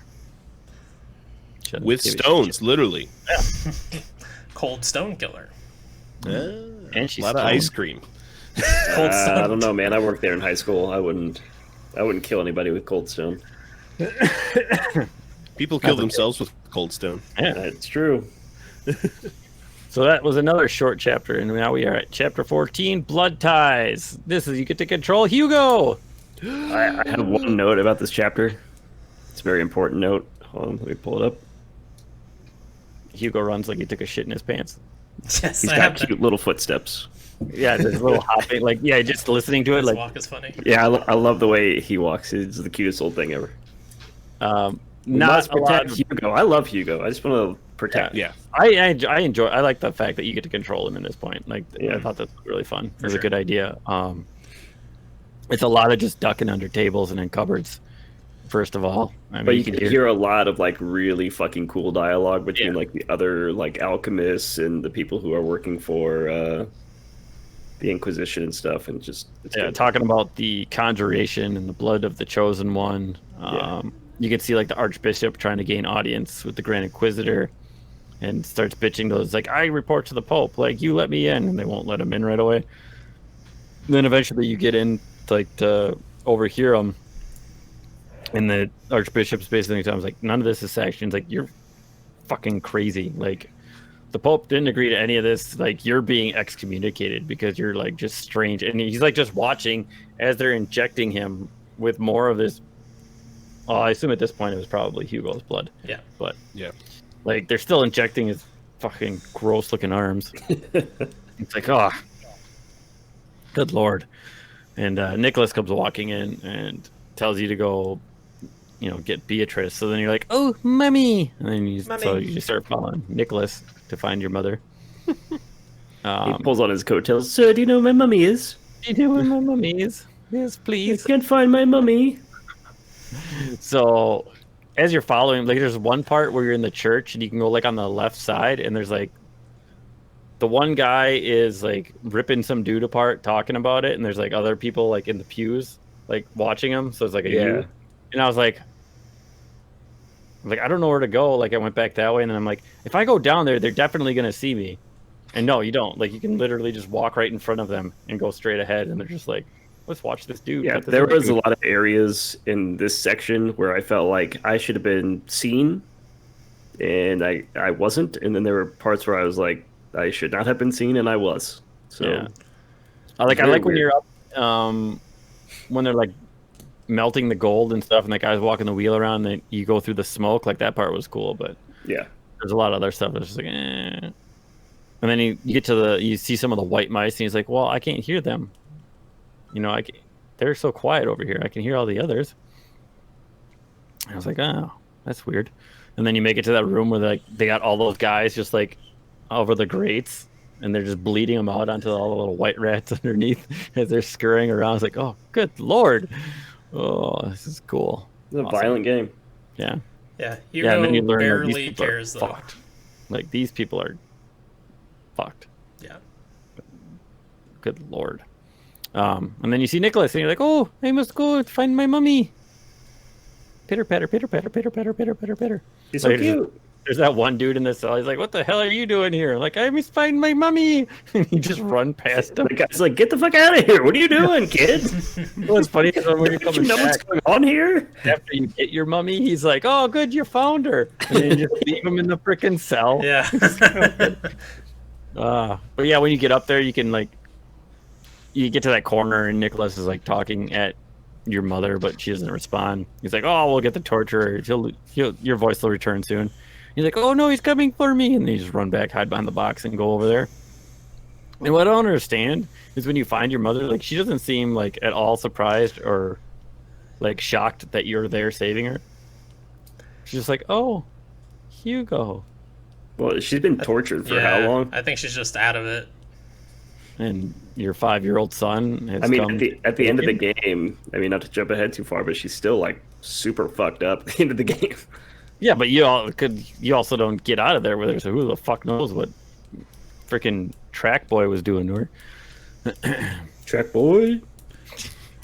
So this part I like when you go into to get the key, because she tells you where to go get the key, and you just like slide underneath that little hole, and it's the two like torturers talking to each other. When he sees like those bodies on the wall, he's like, "Oh no!" And you're like, "I can't look." And they're just like, there's no bottom halves, and they're just like guts are falling out. Oh, good lord! It's He's super like, gross, free but the rats. Everybody hates the rats. yeah, it's super gross. But also, like, he said nothing and didn't care about all the people like with their necks bleeding into the white rats' mouths. Right. Random. What But- sets this kid off? But Yeah. I don't know. I mean, who knows? You know what's surprising? They didn't do that typical tropey thing where it's like you see a dead body or something for the first time and somebody gets like physically sick. Oh, it's like vomit. Yeah, surprisingly Or like that didn't rat out of happen. him. Yeah, like just walk past a dude with half his body but unfazed. What a child! Yeah. So he released the rats. It scares one of the guys away. I think the other one gets eaten, right? Yeah. And then you got to use the little spotlights to direct your path to grab the key and get out of there. You free your mom, and then she starts asking you about the voices in your head and what they're saying to you now and how you're feeling. And this is when you get to control rats. yeah, this shit is This nutty. is awesome. Like, it's just sending hordes of rats at people. This is a And, good like, game. When you go Yeah. into that little mode, it does that weird music, and like it's just haunting. Like as it's like kind of uplifting, but weird. Like just the weird score that it does. It's like oh, like as you're directing the rats around. Oh, super fun. You're just killing everybody. The amount of power you feel like you have, especially like when you maul like two people in a row, Mhm. it's so rewarding. It's like because you've been suffering against these fucking rats this entire game up to this point, and then it's Yeah, like now they're yours. it's just like you have all this fucking power at the palm of your hand. They do a really good job of making you feel like you're untouchable. Yeah, yeah, because you basically all you have to do is move a couple spotlights away from guys as you're like trying to escape, and you can just maul them because you Yep. just move it so you can get the rats out. When you finally get to where you think you're escaping and you don't, and the Grand Inquisitor is like talking to you about your blood, and you know, you tell your mother how he's feeding like blood to these white rats, and you can't hear them, and she's like, "Well, it's weird. Why would you do that?" What the fuck is wrong with you, kid? Oh, God. Are you high? But you get there, and then he's like trying to start killing. Well, I mean, Amicia was eating mushrooms and tripping out, so who knows what the kid was doing? No, you didn't see Ryan shaking his head. But yeah, when you get to like the Grand Inquisitor and Nicholas, and they like open up those rats like they're gonna kill you, and you just start using them to like destroy all of his guards, and he like just keeps doing it because it makes you weaker and weaker. It's just super fun, just killing them, slaughtering Yeah, them. it was a very intense moment that I liked a lot. Real quick on this whole section, is Hugo able to just walk through the rats at this part, or does he have to specifically No, direct they'll them still away? attack you. Yeah, if you're Okay, not yeah. controlling them, they'll still hit you. Yeah, not yet. So yeah, there were a few points. Like it was really cool to control the rats, but there were a lot of points where I had to point them in a direction and then kind of like walk backwards away from them, Yep. and that always feels not great. Yeah, yeah, like you'd have to put them in the corner and like hold them as you like shimmied away and then let go quick and run. Yeah, Yeah, yeah. There's a weird couple but that spots final like that. battle, if you can even call it that, you just mutilating dudes was Mhm. very cool. Yeah, and even though your mother keeps warning you, you're just like, no, this is super cool, rat powers. 5-year-old Pickle murdering Rick! people. It's exactly like Pickle Rick.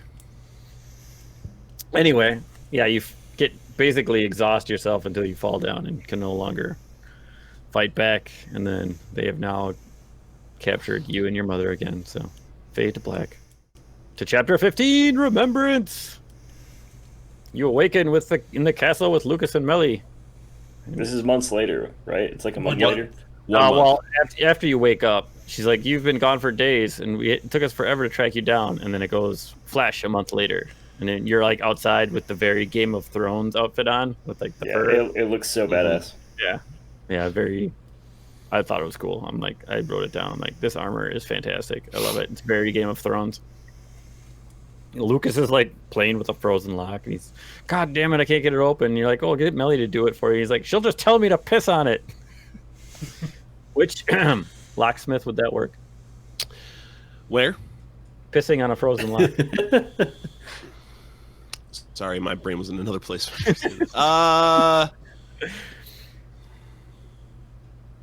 Maybe. I mean, you'd have to be. I feel like you'd have to be pissing out a lot hotter than body temperature. It depends on like how surface level the lock is frozen. Like, is just the face of it iced over, or is it more? I'm guessing deeply... like all of it, like inside. Yeah, like the components. Because it was out in the open, like it wasn't enclosed. Yeah, probably not then. What if everybody pissed on it at the same time? Maybe. Maybe. Everybody, we gotta open this up. Everybody piss on the lock. Everybody stand around. We had a lock to piss on. I'll run some tests for everybody. I'll get back to you. Yeah. Wait about another month, and then when it's super cold outside, take a lock out there and just. How cold does it get up there? I've seen -40, but that's not the average. It probably like teens, 0. Tom's probably got it worse, right? It depends. No, it's probably around the same sometimes, but yeah, that fucking wind is the worst. It's always the wind. The wind is the worst part about winter. We're right by a lake too, so it's like, oh god. Yeah, I'm right on the sound, so. The sound of music. Yes, the hills are alive. So yeah, and everything's frozen. Everybody's all pissed off. She misses Hugo.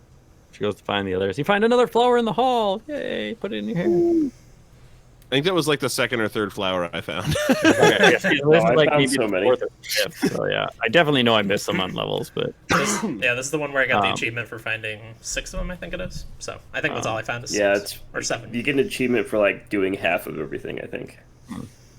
yeah, you only have to half-ass the game. You don't need to full-ass it. So, Never full ass it. never full. Never whole ass anything. Yeah, you don't want this whole ass. I'll tell you that. You end up finding Arthur and Melly arguing because Arthur wants to leave again, and Melly wants him to stay. And you're like, no. Well, Lucas is looking for you, and she's like, oh, he probably just wants to see me. You get a little love connection going here, Lucas and Melly. And then you're like, oh, Arthur, we gotta light the fires. It's getting close tonight, and then you get to do this stupid revolving brazier. Yeah, real quick, why? So they move the braziers into place every night. Who's moving them out of place? Why are they out of place to begin with? They do it automatically because remember, as you're doing this, Roderick's like beating on them to get them to stay in place. Okay. Yeah, so he ends up like breaking them, like something on them, so they don't move anymore. So you can move them and let them stay where they are. But up until this point, they keep moving. But I know Amicia makes like a comment if you try and go up to where you were talking to Melly, like when you first got there. How about how Roderick hasn't been able to work because it's been so cold in the winter and like everything's still like all busted up because apparently they just make Roderick do everything. Nobody helps him. I would. You would help him or you would do everything? Yes. All right. Oh, big. So Ryan is Roderick. Yeah. Oh, you're not gonna have a happy ending then, huh? No, I'm not. Don't ruin it. So yeah, after you get like the last flame piece in place, all the rats start coming quicker than before, and they start shooting out and extinguishing the lights. I actually like this part because it's when you like see them start to fill up the pits or whatever. Yeah, Right? yeah, That it part just starts from nothing and it comes up. Fucking rad looking. So then it's just basically now you get to do the entire puzzle again backwards. But while you're doing it, you must also protect Arthur from rat tornadoes. Boo, that sucks. And relight all the fires because a bunch of them went out now. Yeah, redoing this puzzle, essentially redoing it but slightly harder, is not cool. I don't like doing it like. I don't like revisiting an area if it's the same thing, you know. Like I just said earlier, I love revisiting an area when it's dramatically different, but this is basically the same thing except there's now these dumb rat towers. Rat tornado! They look cool, but they're annoying. Yeah. So basically, you just get through all that. And then what happens? Oh, look at that. Here comes Nicholas and Hugo up the steps. As you're trying to get everybody away. All blacked out. Yeah, he's got some baller G gear on. He's like a demon Don't child now. That's a great he's shot like of him coming up the stairs. Yeah, 1 month. That's all it took. He was like Tobey Maguire in Spider-Man 3. That's exactly what it was. It's the exact same thing. Got the emo hair. I'm ready to go. Watch me dance. But yeah, Nicholas like throws. He's like, "Do what you're supposed to do," and then he just runs away. Everybody runs away to the place that Roderick found that was too dangerous before, but now it's time to go. But oh, and you didn't make it fast enough, and he just got knocked out by Nicholas. He takes out 2. He takes out Roderick and he takes out Amicia, right? Or is it Arthur? It's Arthur. I don't remember. It was an escape. Arthur. He kills Arthur for sure. He stabs Oh him. no, yeah, but I'm talking at this point when you're going into when you're about to go into the path that. Yeah, then it has to have been Arthur because that's when he kills Arthur, right? Stabs him in the chest. No, because he knocked. I thought he knocked you and Roderick out, and then you end up down on the ground, and he's coming towards you because he tells Hugo he's got to do it, and you're like backpedaling, and the rats are, and then Hugo won't do anything, so Nicholas pushes Hugo out of the way, and he keeps coming towards you, and then Arthur knocks all those stones on top of Nicholas, and you're like, you tell Arthur to make sure that he's dead, and then you go and try to talk to Hugo, and Hugo's not having it. And then he like tries to bring up the rat tornado around you, and you just like bum rush him and like give him a hug. Oh yeah. And it's really weird because all of a sudden he's like, "Oh, I love you. Yes, let's be friends." Like, what the hell, kid? Yeah, it's kind of weird, but it's again, it's great shots, great imagery. Yeah, like it makes sense. Real quick, I managed to die at this part where you're just backing away from Nicholas because I thought you needed to control your character and steer them, but you don't. You just hold back. If you're pushing left or right, you are wasting time, and he will kill you. Oh, I didn't die. But congratulations. Yeah, a professional gamer over here. Oh my god. Yeah. Knows all that happens, but puzzles stump him and guys kill him. Hold him back on the control stick. That's too hard. Don't worry. That's right. Tyler still died more than you, so it's okay. 60 times. It wasn't that fucking much, God. You didn't count the end. I'm not counting the end. Like 45 at the end, maybe 50, maybe. So yeah, as you're hugging Hugo and everything seems hunky-dory, somehow Nicholas, who got crushed by probably a couple 100 pounds of boulders, is okay. And just runs his sword directly through Arthur. Yeah, Arthur goes up. A hell of a set of armor, man. I mean, I wasn't very saddened by this. Anybody else not feel? No, because he was barely in the game. He only showed up a couple of times. Yeah. He didn't have a lot of scenes, but I don't know. I saw it coming from a mile away when she was like, "Arthur, stay there and make sure that knight that you can't possibly fight is dead." Of course he's gonna get up. Yeah. Of course he'll get up. Jesus. But I like what it does to Melly's character going into the final act. I think it's. I'm surprised she didn't try and kill Hugo. Like right there. It turns into a really like emotional moment as you're going through the final act. I think it's good. Not that specific scene, but just her character. Did you have to fight Nicholas more than once? Oh no! It just took forever. Okay, yeah. So the first 2 phases were easy, like him being normal, him with his sword on fire. The problem was when he was on fire because he was like letting everything out. Like I couldn't extinguish everything fast enough. I think I skipped the part where Lucas teaches you how to do that. Right? Yeah, because you already know the extinguish thing, don't you? Yep. Yeah. Mm-hmm. But like I couldn't take the stuff down fast enough on that last phase. Like it took me a while till I could loop around enough to actually get the rats out. Because you got to do it what 2 or 3 times to him at that end phase. Yep. Where he gets covered because it just gets back up. And it's like, ugh.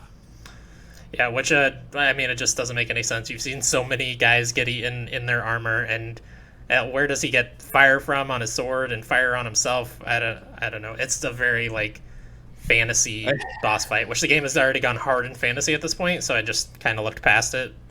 Yeah, after the whole controlling of the rats. Yeah. He got the fire from a mountain in Japan.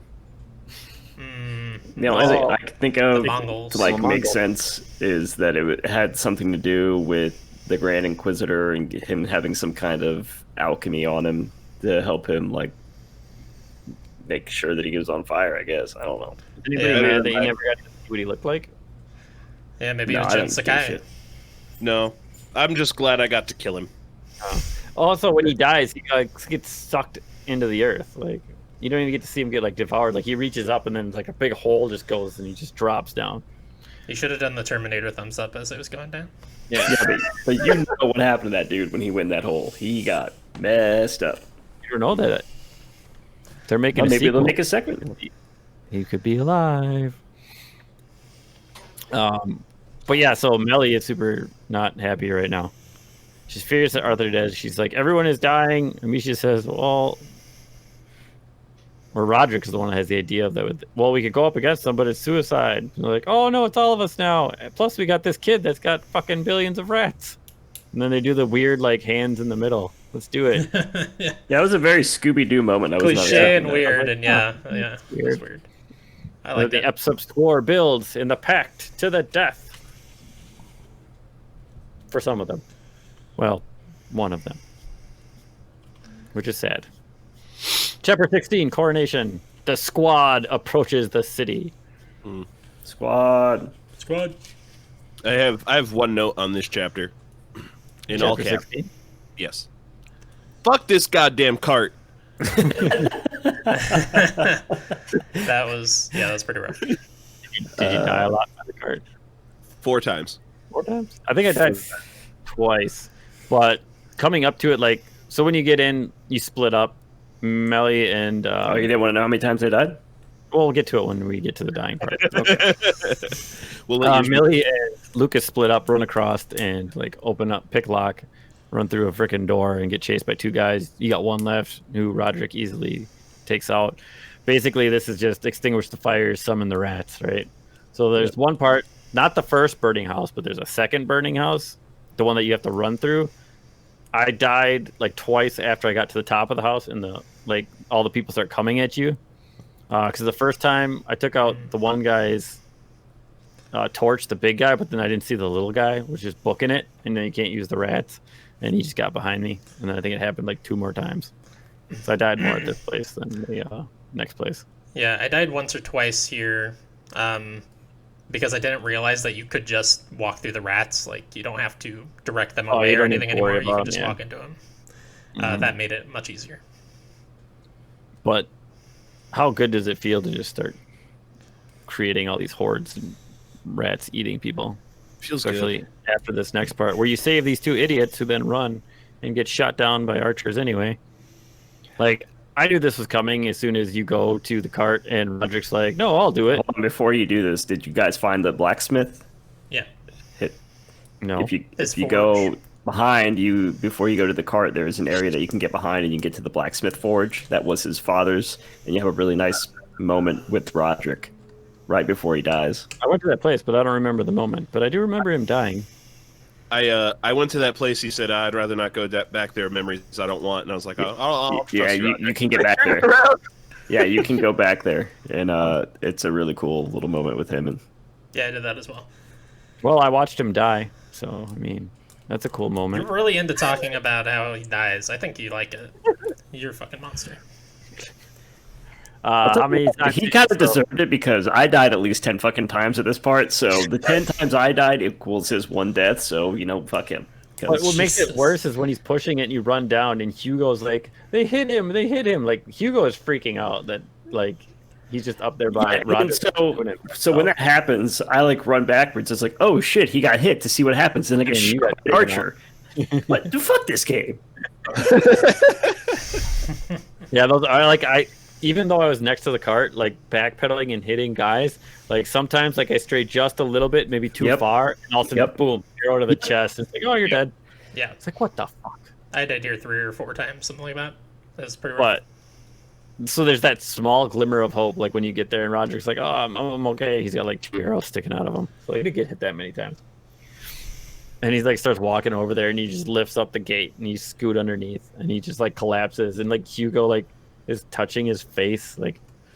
Was he going to use his rat power to heal him, or it was a weird moment with him and Roderick, who I feel like he didn't really know who Roderick was, right? I think he was just thanking him in that moment for his sacrifice for getting him to that point.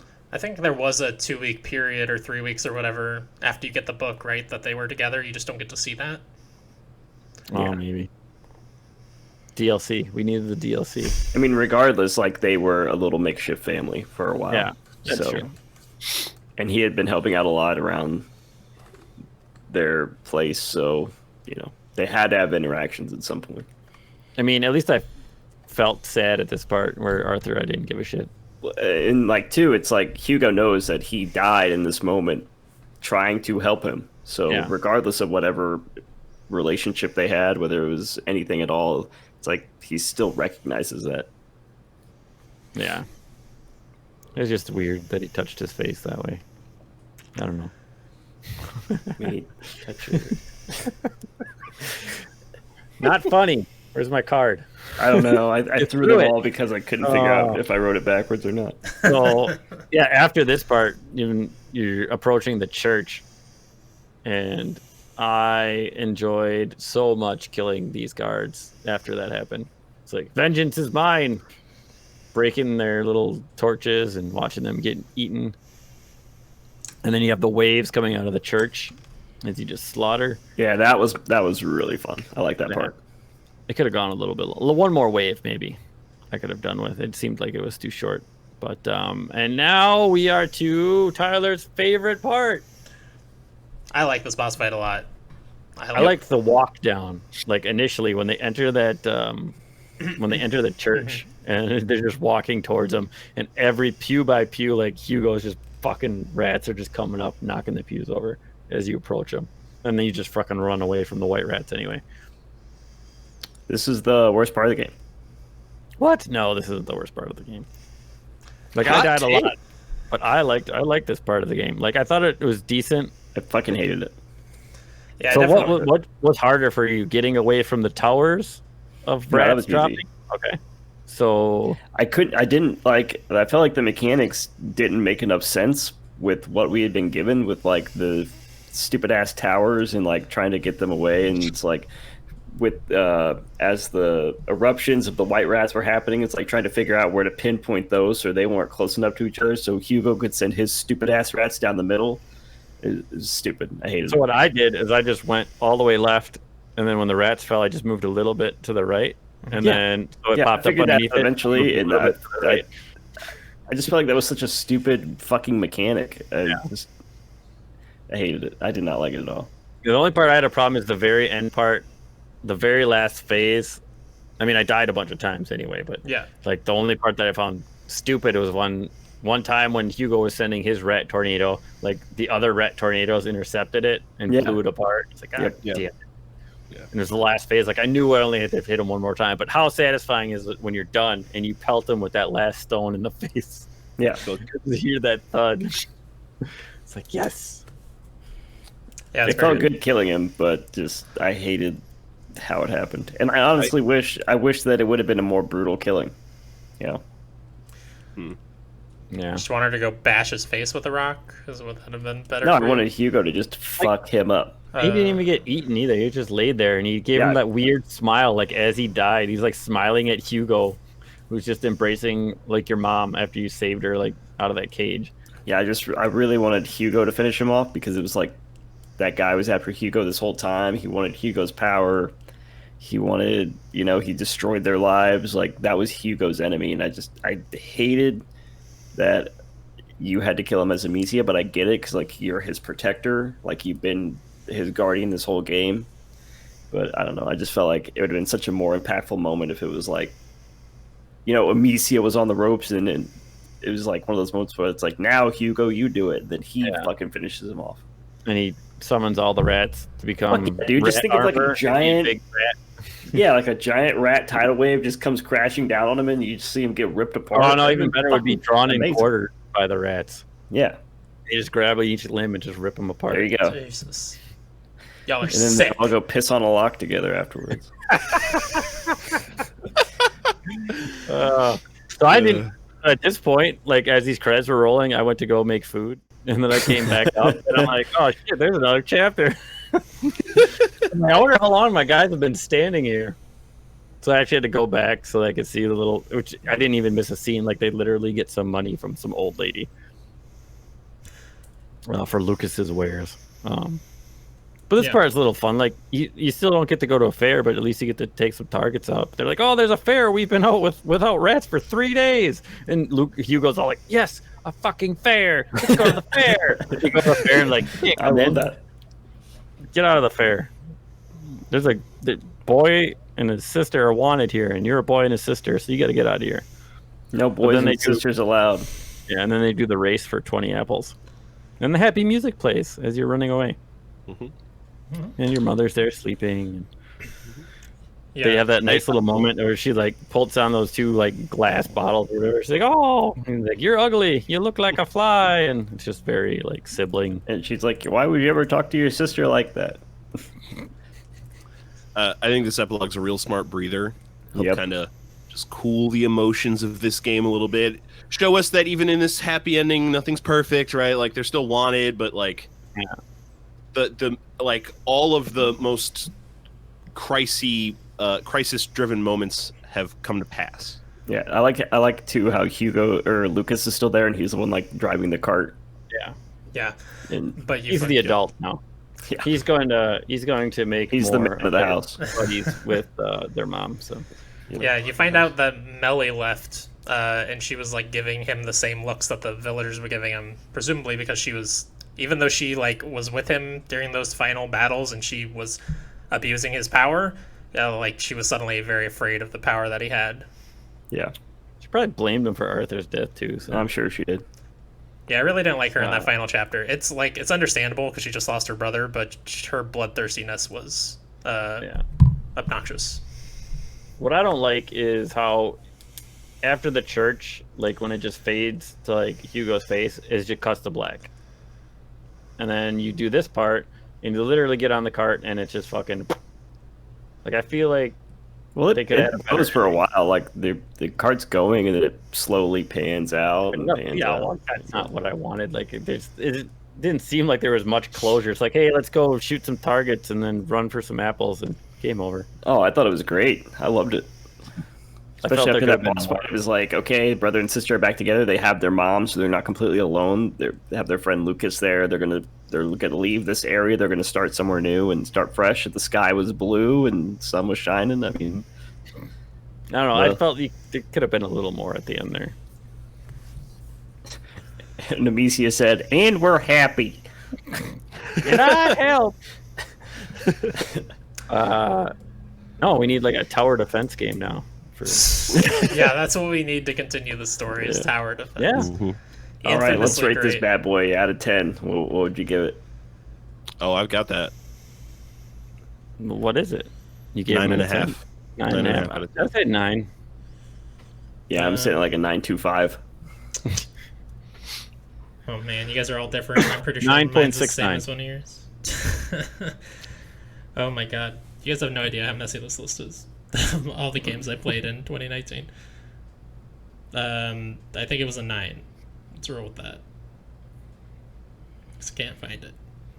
I think if I would have liked the ending boss fight more, it'd probably been a 9.5, 9.75, but I really liked that ending boss fight. Yeah, me too. So, the most hated part that you had, Ryan, was that fort. Yeah, yeah. that is surprising. Because I was not expecting that. I kept having to go, like my brain kept saying left is the path to get out of here, and I struggled repeatedly to make that happen.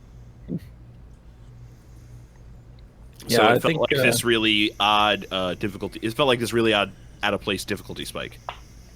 With characters that I'd just been introduced to, hadn't made any kind of connection with yet, being kind of like the new main focus with Melee and Arthur. I was very just like, I was up until chapter 5, I'd been like ramping up the entire time, and then 6 kind of just felt like it leveled off for a little while before a little bit more ramp, and then finally the big fall of, oh god, everything's fucking happening. Reveal after reveal, shit's going down. Yeah, those last couple of chapters, they throw a lot at you right away. Mm-hmm. Yeah, I did find my score. I did an 8.75. I don't know, like it is a little bit the production level being slightly lower than a game that, like a lot of linear games that look like this, like a Naughty Dog or an Insomniac or whatever, which I understand this is a smaller team. You can't really fault them because the production is very good for a team that we've never heard of. We don't even know where they came from, you know? I don't know any of the leads' names or anything like that. It's a very impressive first effort, but that production and then also like the rat towers, they made the last half of the game less enjoyable instead of more enjoyable. Well, this wasn't a $60 game, right? This was cheaper than that. I'm not sure when how much it came was out. when it came out. I don't know. I think it was like 40. Yeah, that sounds about Price right. shouldn't affect score.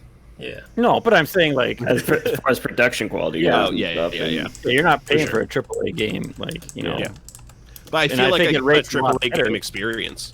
Yeah, I think it rates a fuck lot yeah. better than a lot of AAA games. So, yeah, I think it did. I think it did a very, very good job. I enjoyed it a It lot. punches above its weight. This was one of the most enjoyable games I played this year. I enjoyed this more than I enjoyed The Last of Us 2 this year. That was actually a note I had for myself, is that like this is because I'm not a big Last of Us fan. I played about 4 hours of the first one, bounced off, and was never interested to play the second one. This is like the stealth action game this is like my Last of Us. I Yeah. adore this. Yeah. I can see that. Makes me want more. Yeah, so the last story that I was able to find about the sequel was that they were supposed to they were planning to show something this year, but obviously COVID has fucked everything, so who knows.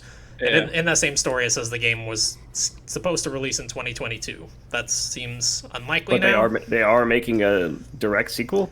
This is all because they didn't show anything this year. It's all just like this Kotaku article that I was reading.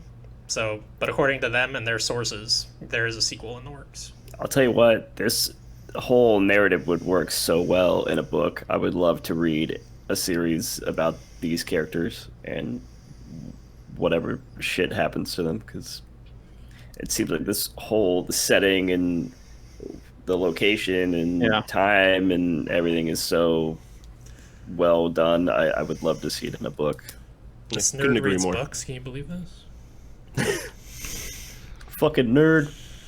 Nerd. Yeah. All right. So, that's a Plague's Tale. We did it. Woo! Good game. job, Good game. Good job, everybody. Solid. Fantastic. 2 good games in a row. Great game.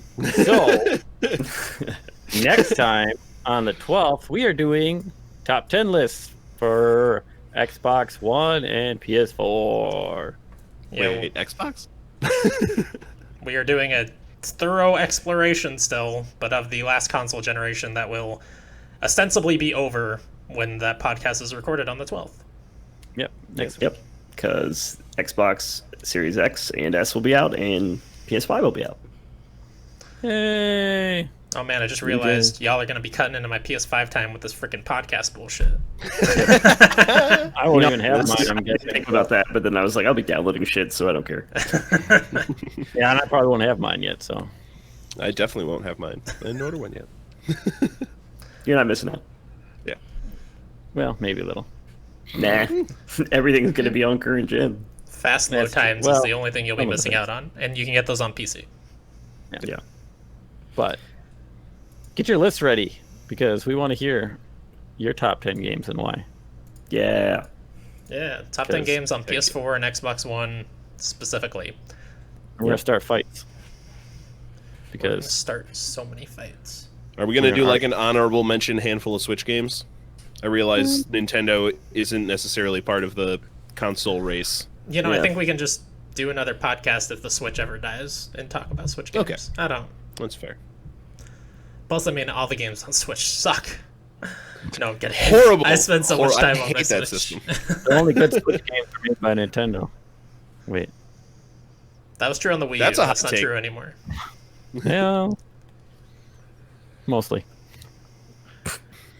All right. So, yes. Get your list to us in all the information we will put underneath the podcast and the YouTube video. You can put it in our Discord channel. You can send them to us via the email that is given. And then we can start fights on what games are better than others. But it'll be a good discussion because I think everybody's got little different tastes in some things. So I think it'll be interesting to see what games match up and which don't. Do you guys think that I will have a One Piece game on there? Did they make a good One Piece game? Yeah, couple. I don't know. I haven't played it. Is Jump Force one? No, come on. No, I've never played Jump Force. There's a lot of games that I haven't played, and I like to play a lot of weird games, so my list is probably going to be strange.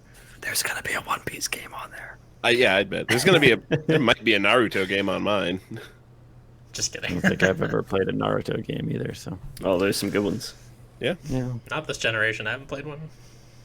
Oh, ding, ding, ding! Right, fight one, let's go! Yeah, best anime game, top 10 anime game. Let's go. Oh, that'll Top be a 10 different... anime betrayals. All right.